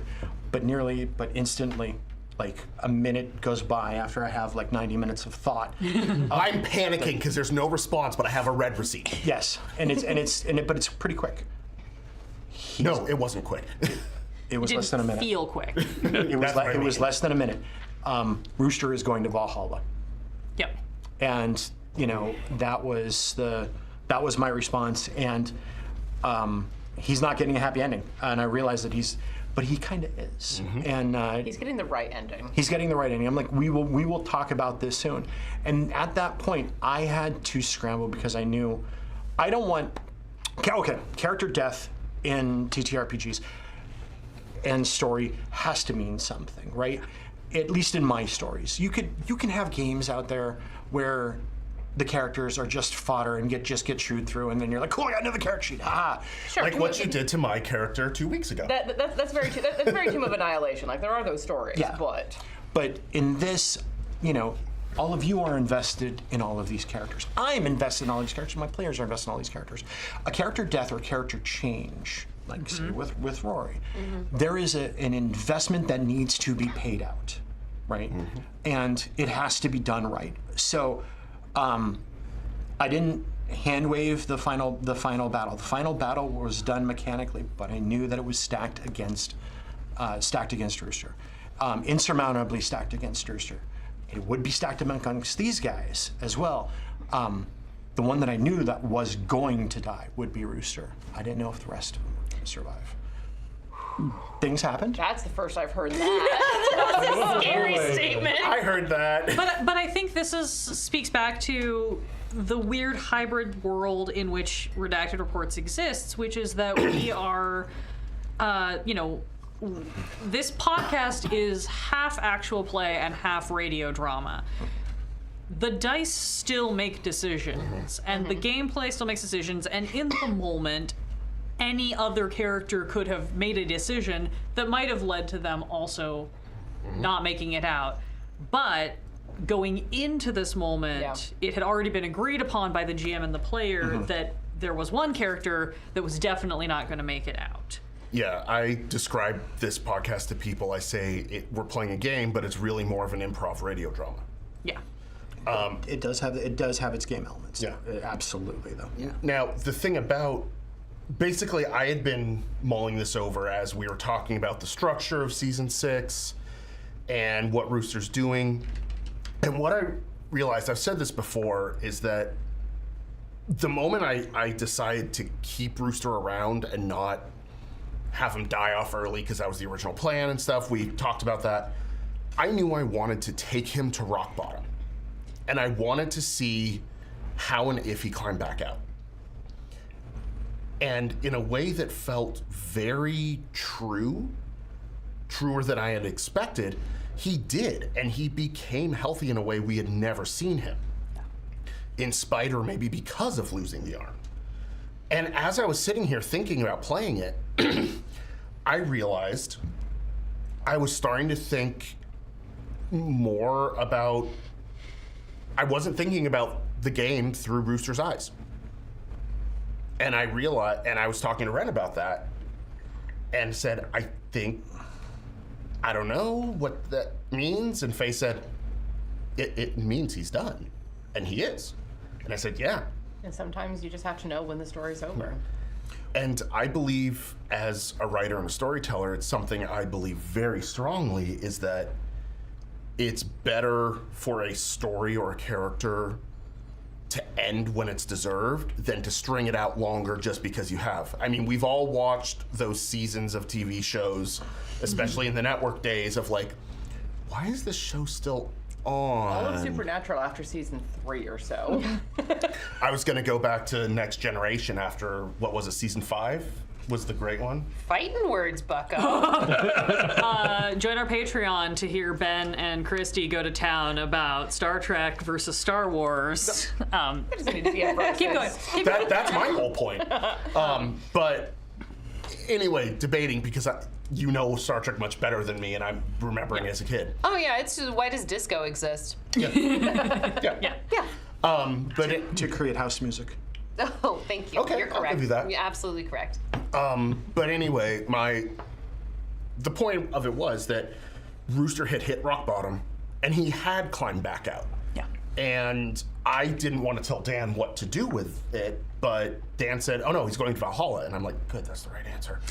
Because, and it came back to me, I think it was Rowan talking to Ross. Ross and Both of Reagan, them. specifically saying, I'm talking about the guy who lost his arm, and they were like, oh, so that's the one who retired. No, that one won't retire unless he's in a body bag. Yeah. Yeah. That was on the. That was 5 Hours of Sacramento. Yeah. So for our patron people, you all heard Rowan accidentally foreshadow his death. Join the Patreon if you want to hear that. It's called Yeah. 5 Hours of Sacramento. I'm very proud of it. It was a good one. It's not 5 hours. Yeah. But that was it, and I think someone may have used the line, maybe it was just in our discussions and stuff, someone used the line "with his shielder on it," which is, of course, is... I think you used it. Yeah, which is a reference to the Spartans during the Persian Wars. Yeah. Yes, I'm a history major. And so... I failed high school history. Literally, I actually did my very first freshman year. I now teach First quarter. I now teach high school history at a continuation school to people who did fail high school history. It's actually really fun. And the circle completes itself. The circle is now complete. Yes. Anyway, but yeah, so that's why I used that line in the journal entries, which I'm sure we'll talk about more later. Yeah, we'll get to that for sure, but yes. But yeah, that wasn't a question. He was never going to quit because Delta Green, and more importantly to Rooster, Arcel, he didn't give a shit about the program or Delta Green. He cared about his people. Yeah. And there was no way he was ever going to leave that because that's what had saved him. We had the opportunity, like, when people ask, I have people ask me, it's like, why did you do, Rooster breaking down? Because the best way to build something back up is to break them all the way down. And That's why it was always my plan. And it was, and yeah, it was one of the plans from the beginning. We get him down to rock bottom, and then we start to build him up, and there is hope, and he has the chance to make a difference, and for a reason other than just out of spite. He's got something to live for. He's got something to protect. Sadly, he also had something to die for. And that was the big difference, is he never had something to live or anybody really to die for either. But in my mind, at least, yes, it's sad to lose the character. But in my mind, at least, he had his happy ending. And that's why his last words there to Rowan, the best friend he ever had in life, was, "Thank you for saving me." It wasn't even the saving my life. No, she saved him. And Arcel did. And so he had his happy ending, and he did what he always said he would do, was protect the team with his life. And riffing off of what Dan just said, I'm going to give you this one for very briefly. Ren, something that you've brought up numerous times that we haven't really gotten a chance to talk about is Stephen King's thing about hope in horror. And since we have a perfect segue for it, I'm going to let you talk about it real briefly because it really applies here. It does. So Stephen King, everyone knows, is a horror writer, but the big thing about what differentiates Stephen King from his alter ego, Richard Bachman, is that every Stephen King story ends with hope. You will always have the moment where, you pull out the flowers to deal with the demonic deal maker. You will always have, the asthma breather thing that you shoot in the face of the clown demon. There will always be hope, and the cycle may continue. The cycle does continue. The cycle always continues. We are keeping the light on for one more night, but there is always the hope of keeping the light on for one more night. And I think in horror, that is very, very important, because at the end of the day, we are telling stories about people, and these people love, and they are afraid, and they have their dark nights of the soul where they ask, why am I doing this? And what it always has to come back to, at least for me, and I think Dan agrees, is that there always has to be the hope of keeping that light on. We're not going to win. That's Delta Green. Yeah. We're not going to win. The Elder Gods are the Elder Gods, and they have been for millennia beyond what humans have ever been. We are not going to win, but there is always hope, because maybe if we can keep the light on for one more night, we can get a little bit stronger, we can get a little bit better, we can find a way. Maybe. Then that's the hope. Maybe we can put the thing away and save the rest of the team. Sure. Yeah. And that very much was encapsulated in taking the hound and the ball and putting it away and saying, we did this. This thing is now caught. It cannot be used by that bitch to kill people anymore. And now the Disaster Twins TM are in charge of it in the green box. Somebody might have control over that beast, whether they know it or not. Yeah, that. I will very. This is what our personal Discord is like. Yeah, this is just every conversation they have. I just lurk on this and just giggle maniacally. People just don't hear me doing it Because you know Dan more than does us. it.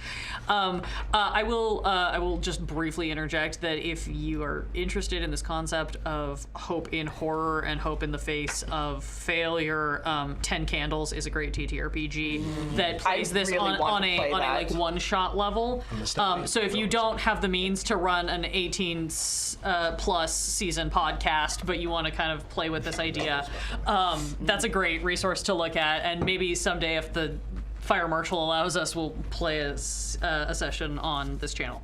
As everyone looks at the control room. Our local fire marshal. Well, I mean, No idea why we're looking at them, or that we are. No, I'm just making. This is. Oh, is it joke. actually like with a candle? yes, they're Yeah, you candles. physically play with They're actual 10 candles because the burn rate of the flame actually determines the length of the game. Yeah. Oh, that's cool. Yeah. Anyway, yeah, I encourage everyone to look it up. Sorry, this is not a follow Quests and Chaos. Follow us on, join our Patreon. I'll do my appropriate sponsorship plug. I just wanted to share that because I think that game and the setup it has a lot of similarities with what we do. While we're here, I think this is a good point to talk about. This is now the second starting character of Arcel that we have lost, but the last character that left, Rory, retired, stepped away, went to New York with his husband and everyone's favorite character, Chase, our beloved boy. The best boy. Our beloved bestest Rory boy. went to a farm upstate. Always. And we did get This is also normal for us. And we did get a great question. I think this was also from Sambit Misra. What was the conversation behind losing a character like? How is it different between Rory and Rooster? And I'll kind of open this up to the rest of the group of how was it different? Sorry, I'm compounding these questions because it's kind of a weird way to talk about it. How is it different for the characters and the players? Because also, maybe even before we get too much into that, we should talk about the fact that Ren, Dan, and Ben knew very early on in the recording, and myself, we knew fairly early on in the recording of season 6 that Rooster was not going to make it out. Yep. Nobody on that side of the table knew until they played the final episode. Sorry, Joseph. What was Sorry, Seth. Yeah. what was that like, if anything? Did that At How did that feel? Yeah, at a certain point, I kind of figured it out because it was okay, that makes sense. And I think I remember messaging on the Zoom session, like, should I bother, like, in character calling 911? Like, Yes. Yeah. I was like, that's what I would do, but like, this feels like this is what's happening. But, like, I mean, regardless, you would have to call 911 Oh, yeah. if only to remove the body. yeah. Yeah, well, as we were playing it out, I remember viscerally being like, I was trying to think of how do we fix this. I'm thinking of what everybody's abilities are, who's closest, don't have a doctor who can't anymore. like move because they're dealing with a thing. Why isn't Rory here? Our sweet doctor. and just spinning. Because Rowan's the medic now. Right. Which is terrifying. Oh no. We're busy. That was the problem. I was like, everyone's busy, and there was just a certain. I think there was a shift in Ben's voice that. Like the clued tone. me, and I was like, "Oh, this is intentional." Toodaloo, Buckaroo. I am so glad, for the record, that the shift in voice went that long, because I had been pacing for. I think I texted you about did. this. I was pacing for about an hour and a half before the recording session because we did 10 and 11 in one sitting, and I was like, "Okay, calming herbal tea." Which is an homage to another character. Like, chill out. That's why if you listen to episode 10, the first like big chunk of it, I barely talk, and when I do, I'm like, my voice is very controlled because I was trying to It was get vibrating internally. yeah. And so I'm also, because the second Rooster took the drug, he knew. Yeah. He knew what it. He knew what it would do when he made the decision to do it. He knew that was it because he had the evidence. He knew that the people who took it, their hearts had exploded. Well, and he didn't have the time to do like the measured amount that the original Spider J had showed him. He But was didn't just have that time. Yeah, he was just like, I'm making this decision. I'm going out on my own terms, and I'm protecting my team, which is the only thing he cares about in the end. And so letting that voice shift of, again, I'm glad it came out that way. I mostly felt bad at that moment for Seth because that was the moment, because I could see both of you had kind of figured it out. But Seth, Even though we couldn't see Christy, we could Yeah. still see that she had figured it out.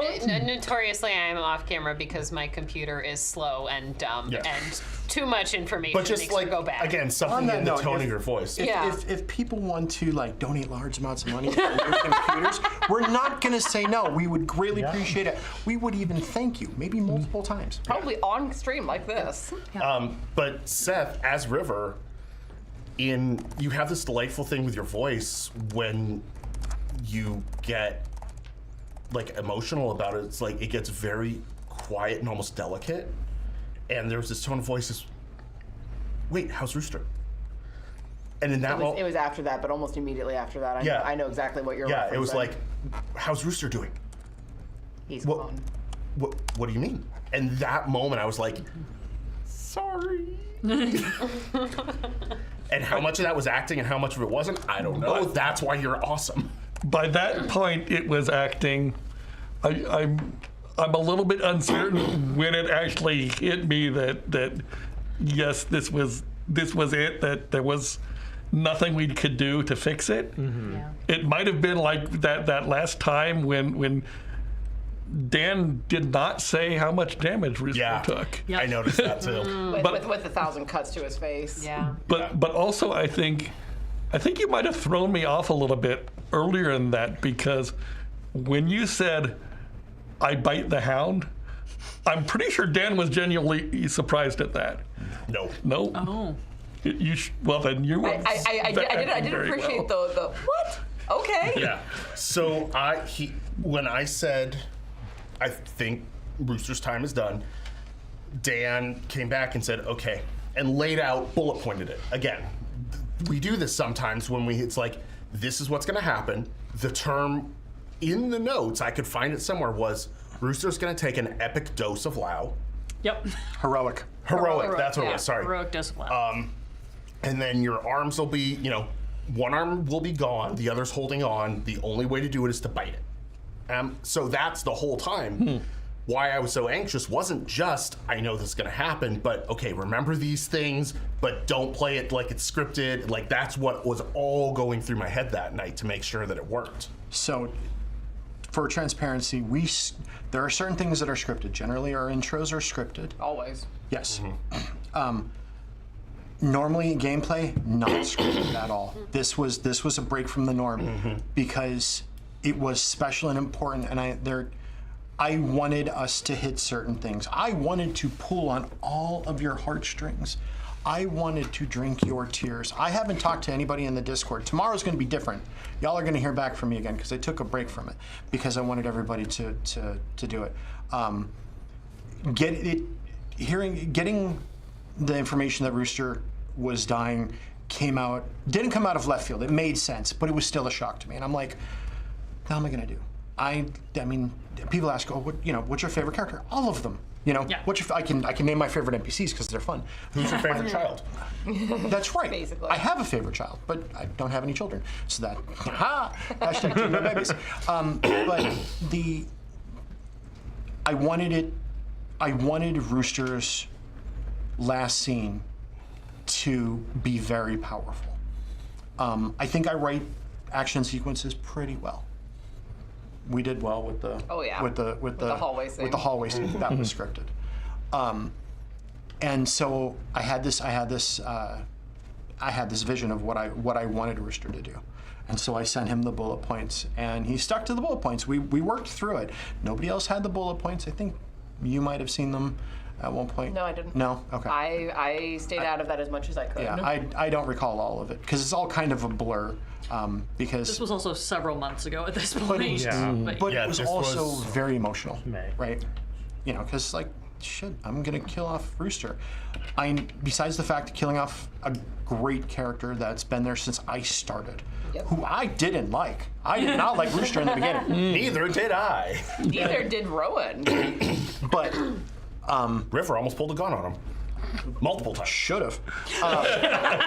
In Shaver Lake, absolutely should have. Oh, I'm thinking after the rooftop incident. Oh, yeah. in Mustang. Yeah. Still some of my favorite stuff we've ever done in this podcast. But with that, I'm not writing the story to you guys. But I'm writing to these guys. But I knew that there would be blowback because Rooster is such a beloved character. He could not go out with a whimper at all. It had to be done right. Do not go quietly into that good night. That's right. Rage against the dying of light, and he did, and he bit that son of a bitch. And I think we accomplished our goal. We had people upset. But no one angry. No. I haven't seen anyone actually properly angry. I don't know. Somebody wants my address. Come talk. Here's the thing, Dan. I've been in fandom for a very long time. That is genuinely one of the highest compliments that you can get. Where it's like, I want his address. I just want to talk. Genuinely, that's one of the highest compliments that you can get because it's like you have hurt me to my deepest core, and I'm responding to this. Harold was angry at me for a minute. Like 5 minutes. Harold was angry at you for not telling her, which is different. And then she was like deep into the story and the literature of like, this is great though. I am gonna. Sorry, this is where I'm gonna pull. Sorry. No. You guys are great. This is wonderful. I don't want to cut it off, but I am gonna pull moderator rank on sort of steering us towards some other things because of timing. Because I do want us to talk about a little bit about, as I previously set up, the difference between losing Rooster and losing Rory, and also no, you're fine. I knew this was gonna happen. That's why I preempted all of the questions.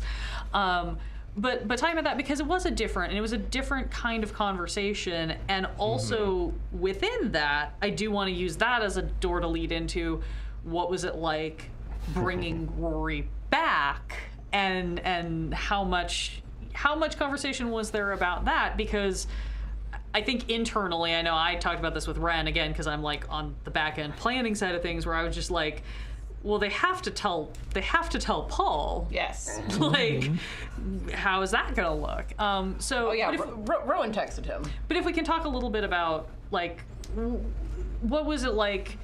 This is kind of an open question for the table. Like the different experiences of retiring Rory. And your feelings, Joseph, about it being the end of Rory's story versus what Ben's already talked about with it being the end of Rooster's. I know for Rory was different because I hadn't anticipated retiring him that early. and then season 3 happened, and the dice had another idea. And then then season 4 happened. 11 points of sanity. Yeah. So then it was like, oh, He lost 11 points of sanity like- instantly. he could I could have seen him retiring. That was it. But I was like, no, we're doing Afghanistan next. He has to be in that story. Yeah.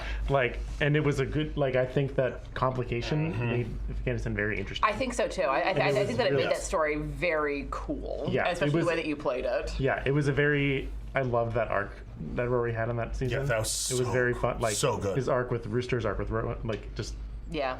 It was very. Moral of the story is don't hide things from Rowan. Stop hiding things from her. It always ends badly. Not over though. That's I know what everything you're talking from about. Rowan hides shit from us. What are you? She's the boss. She told you the truth. Thank you. That's She told you the truth. She just DM didn't tell you approval. all of the truth. yeah, samesies. And this is why Rooster glommed on her very early. That's Boss the next bitch. Rowan. Boss. That's why I included the term boss bitch. Also, that was also me writing about Christy. Well, I think that with Rory coming back, it gave you a chance to revisit the character and not necessarily give closure, but people thought Rory died when I had the phone show with the phone brick, Forgot about with that. the phone bricking with the green triangle. Oh, really? I yes, forgot about that. People still think that. People have mentioned Until now. actually some people don't think Rory's Rory, which I'm fucking okay with. We did just have 2 whole seasons about clones. Yeah. Did he have moles? We don't know. No one checked. That's on you. But people Don't look at me. That's on us, in fairness. I wasn't. Joseph just pointed at everyone else at the table. I wasn't That's there. on you. I wasn't there to ask. But with that, people thought that when the triangle happened, he died in a car bomb, and I'm like, no, that's a That is the fantastic idea, but no. I should have done that. Damn it. Yeah. Don't worry, I got plans and fancy But pants. yeah, it was a little bit of discussion. It's like, okay, what does it look like for Paul? Literally 2 years later in the universe. It's been a long Year time. and a half, 2 years, somewhere in there. Yeah, I don't remember the exact timing of. I think it was about a year and a half. I've got it written down. It was end of 2023 that Afghanistan happened. No, it was mid No. early 2023. Man, times Right. wibbly Not something we need to wobbly, discuss right calendar now. is a 4-letter If word. anybody wants to update our Wikipedia so that Please, we God. can reference this, you yeah, have our blessing. Instead of my little personal note thing for yeah, Rooster's it's- service record. Regardless of the time, it had been a while Yeah. since everything had gone down. Over 2 years ever since the island. Yeah. So it's a lot of time to not be sleeping. So Jen was like, Yeah. he's not going to be like. Rory got a sleep disorder in that. I'm vaguely aware of many things that have occurred. This is so funny seeing your face with these sounds because most of the time, because without the camera, I have no idea what the face is. I just hear this. The remarks. It's smarmy. They make me sit over here so I can't see. Go back and rewatch it. Chrissy's face is always a treat. Yeah, I could also not lean like this. No, now is your time to be conspiratorial. But no, that was really interesting. Continuing off of that, I do just want to briefly ask this question to Joseph because I thought it was actually a very good one, which is, we had this interlude, which, huge spoilers if you're still here for some reason. Why are you here? The interlude is, of course, Rooster's funeral. He did some. What? No, I just funeral. We need taps. What? Taps. Okay, we definitely are getting taps. We're gonna make everybody cry. I already had taps. I know you did. 3? It did. I have so many questions about that particular Ew. taps track because I don't believe it's in the correct time signature because that's the kind of nerd that I am. But we're not going to talk not. about that Oh, here. you and I can not. talk about that later. Anyway, 'cause- but the question that I actually want to ask is for Joseph because I believe this was from Lee earlier. Yes. Yes. In the interlude, you had to play both Ross and Yes. Rory, and blessings to whoever decided to not make Joseph talk to himself, because I was real worried and I was going to scream at people. Everyone. Everyone agreed. But I thought, Not me, I wasn't involved. I thought it was handled very, very nicely, and I really appreciated how that was That's represented. true. Ben was not as present at that recording. That's No. true. The We'll get to first- that. We'll get Yeah, to that. sorry. No, it's the next one on the list, but I want to talk to Joseph first because we were just talking about this.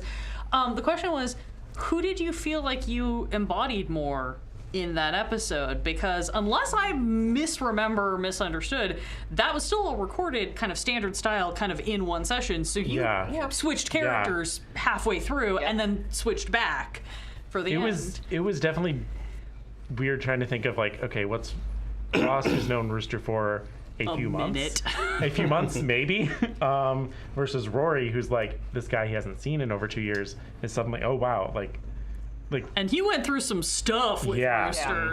So it's definitely interesting. Like I hadn't really thought about it a lot. I just kind of thought of like, okay, what's like when everyone was kind of going up to the casket and like saying something, I thought of something, okay, what would Ross say? And I had a little bit there, and then like I knew like I was gonna have a little bit with Rory, so I thought a little bit that it was kind of nice to have that separation, so it could kind of mentally switch into like, and I think I think we ended with that. So recording wise, we screwed up in the recording because we got into kind of a flow, and so in the actual recording, it went from funeral to scene with gravy to scene in the green box. Okay. And then I reminded Dan that we needed to do the barbecue, so we did it there, and then we ended with Rowan at the grave. Got it. Okay. So that was the actual recording order. Yeah, so it was nice. I had that separation. We'll fix it in post. We did fix it in post. Yeah, exactly. But it was interesting to have like that different. I guess very different reactions to everything, and it was cool. Like I loved I'm sure you have a question about this, but the journal parts. Yeah, and that's cool. And that was going to be the next question. We're going to keep it brief because we are winding to the end of our time. But for those of you who have listened to the interludes already, you know that we did incorporate Ben into the interludes. Here I am with the royal we again. Ben was incorporated into the interludes despite Rooster being dead, through the means of having this journal that Rooster was told to keep by his therapist, that gets passed around. Ben, this is the real burning question, because this is like the process question.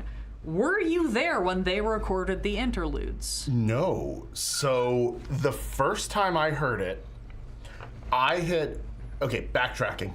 Dan told me to write these. Sure. And then Homework. And I'm like, oh, I get to write? Boo fucking who. Such a shame. You have, but I give you assignment. You have to include certain things. Yes, I was getting there. Okay. Which was a lot of fun because he said, I want you to include lines from the song, from the Alice in Chains songs. So if you go back and listen, in several of them, there are phrases, like the very first thing is, well, they ain't found a way to kill me yet.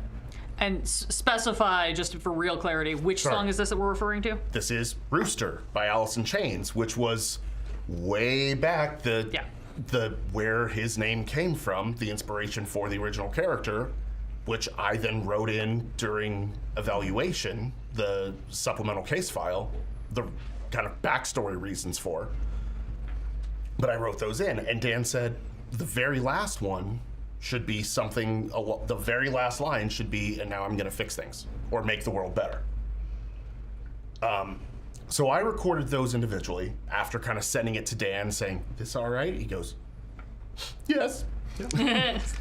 And he recorded them individually after we had already recorded the interludes, because I and Joseph both needed to record the first part of our sections, so that he could listen to it and time it to our voices, so that it would line up for that wonderful, wonderful fade in and out trick that I did. It's the second and probably second time that I've had a good idea for audio, because I try not to make suggestions because Ren's so good. And because I bite you when you try to make suggestions. That too, literally. But I said, what if we do the thing like Frodo voice into Bilbo with it's a dangerous business, Frodo, going outside your door. And that bit. And that's why I did it. But so I'm going to go ahead and tease this. We are not doing this tonight, but follow us on our socials so that you can see where this is happening. Traditionally, we do a giveaway at the Talkbacks. We, and by we, I specifically mean myself in this instance. It's not a royal we, this is just me. Didn't get a chance to get things set up in advance of this, but we are gonna do our traditional giveaway. And for those of you who have been feeling really left out on getting an in-world prop since the season where we did the flesh lumps, we know how many of you missed that. I know a lot of you really are sad about that. Yeah. Ben, please hold up and show them what we have. This is, okay, or Ren can. Yeah. This is Rooster's journal.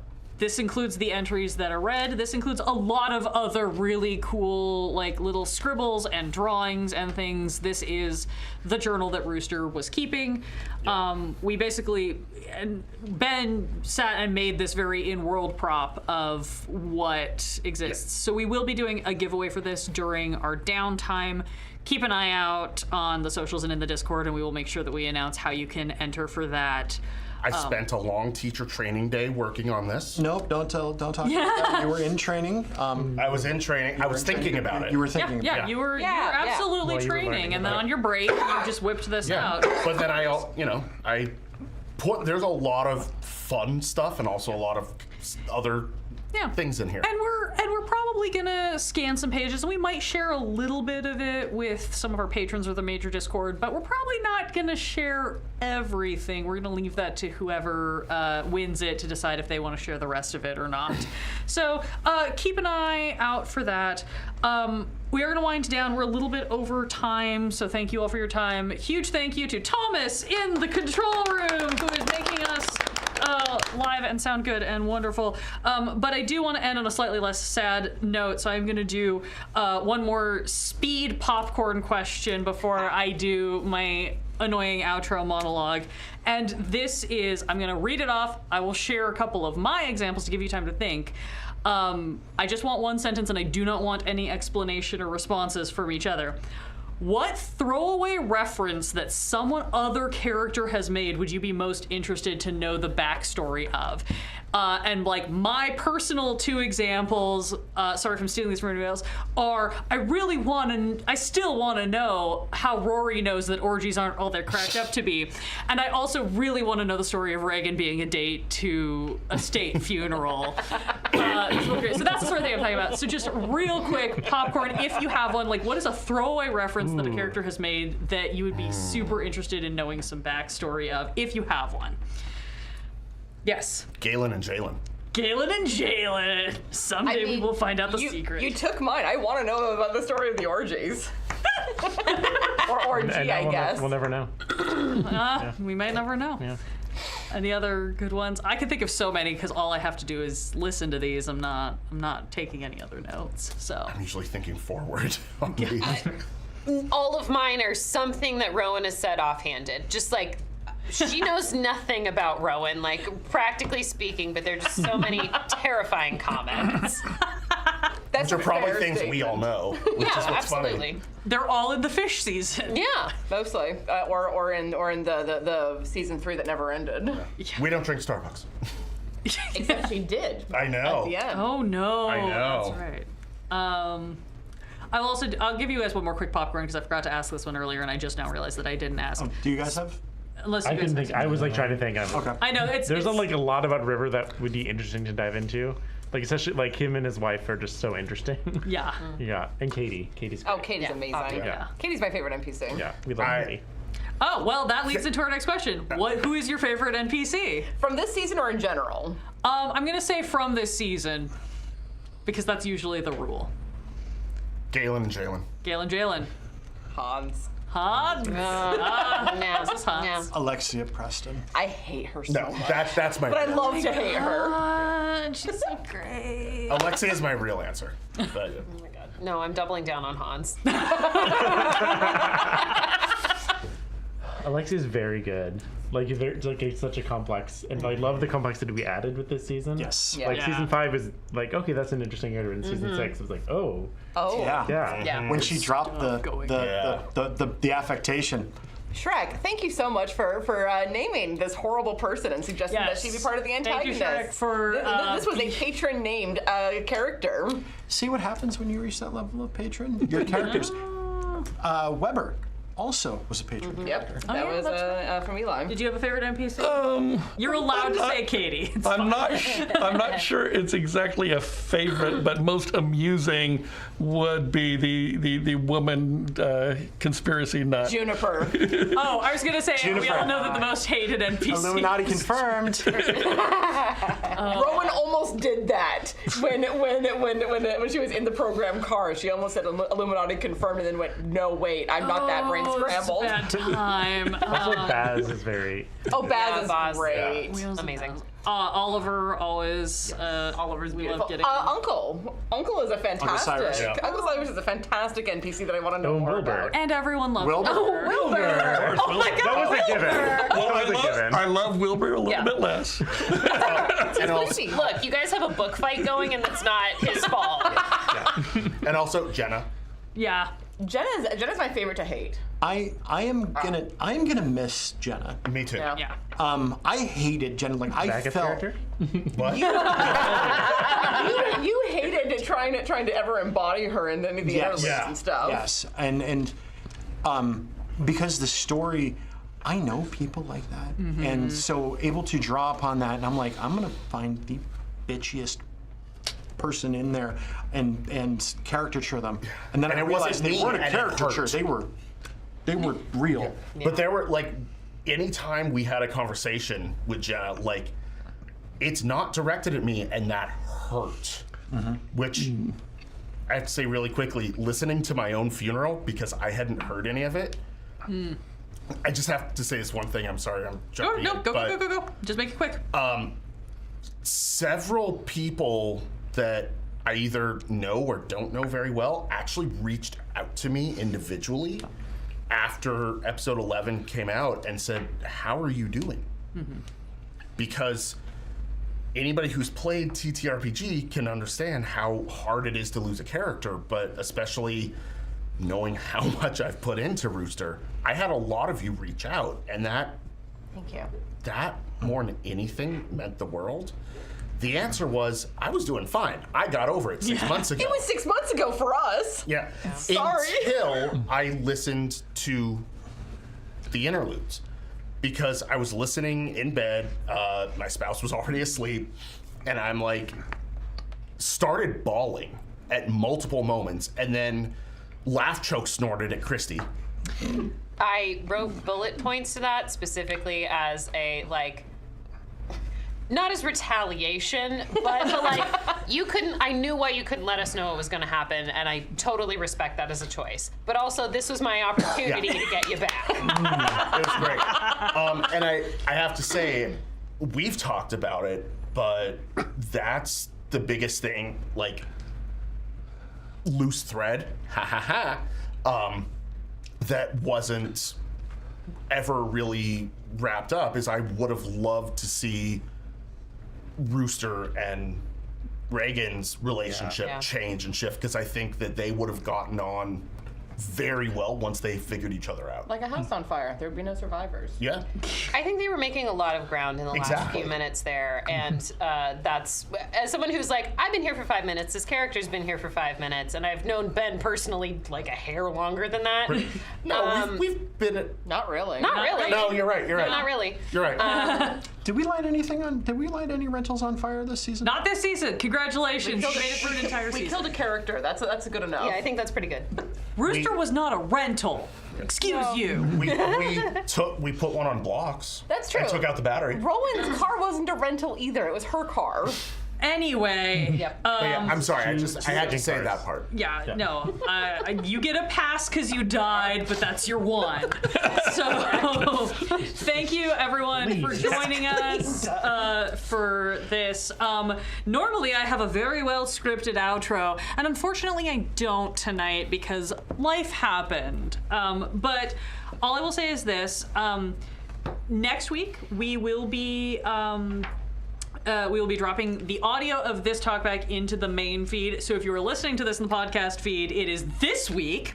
But thank you all for listening. The VOD will be up, so if you want to see what we look like while we're talking about these things, that's fine.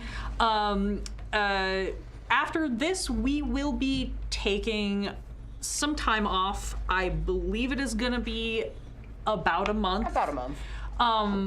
So that we can get ahead of things, get prepped, and then we will be dropping the new season 7. Patrons, pay attention to the feed. We may have some special stuff dropping or not, to be determined. Always make sure that you're checking the website once in a while, because sometimes fun things just kind of pop up in there that you only are going to see. We are going to have some new merch popping up at some point. It's just been a process to get things to. That's Dan, that's a weird book you've got there. That's a really, sorry. Yeah, no. Huh, interesting. Well, that's it for tonight, folks. Thanks, everybody. Really appreciate you joining us. If you're listening to this in the podcast feed, thank you all also for joining us. We appreciate your patronage. We appreciate your support. We appreciate you sharing. Share your fan art and your fanfic, at least with me. Tag the Redacted Reports in it, and we'll look for it, those of us who care to. And we will see you all when we next see you, and you will hear us when you next hear us. Remember, have you seen the yellow sign? Good night.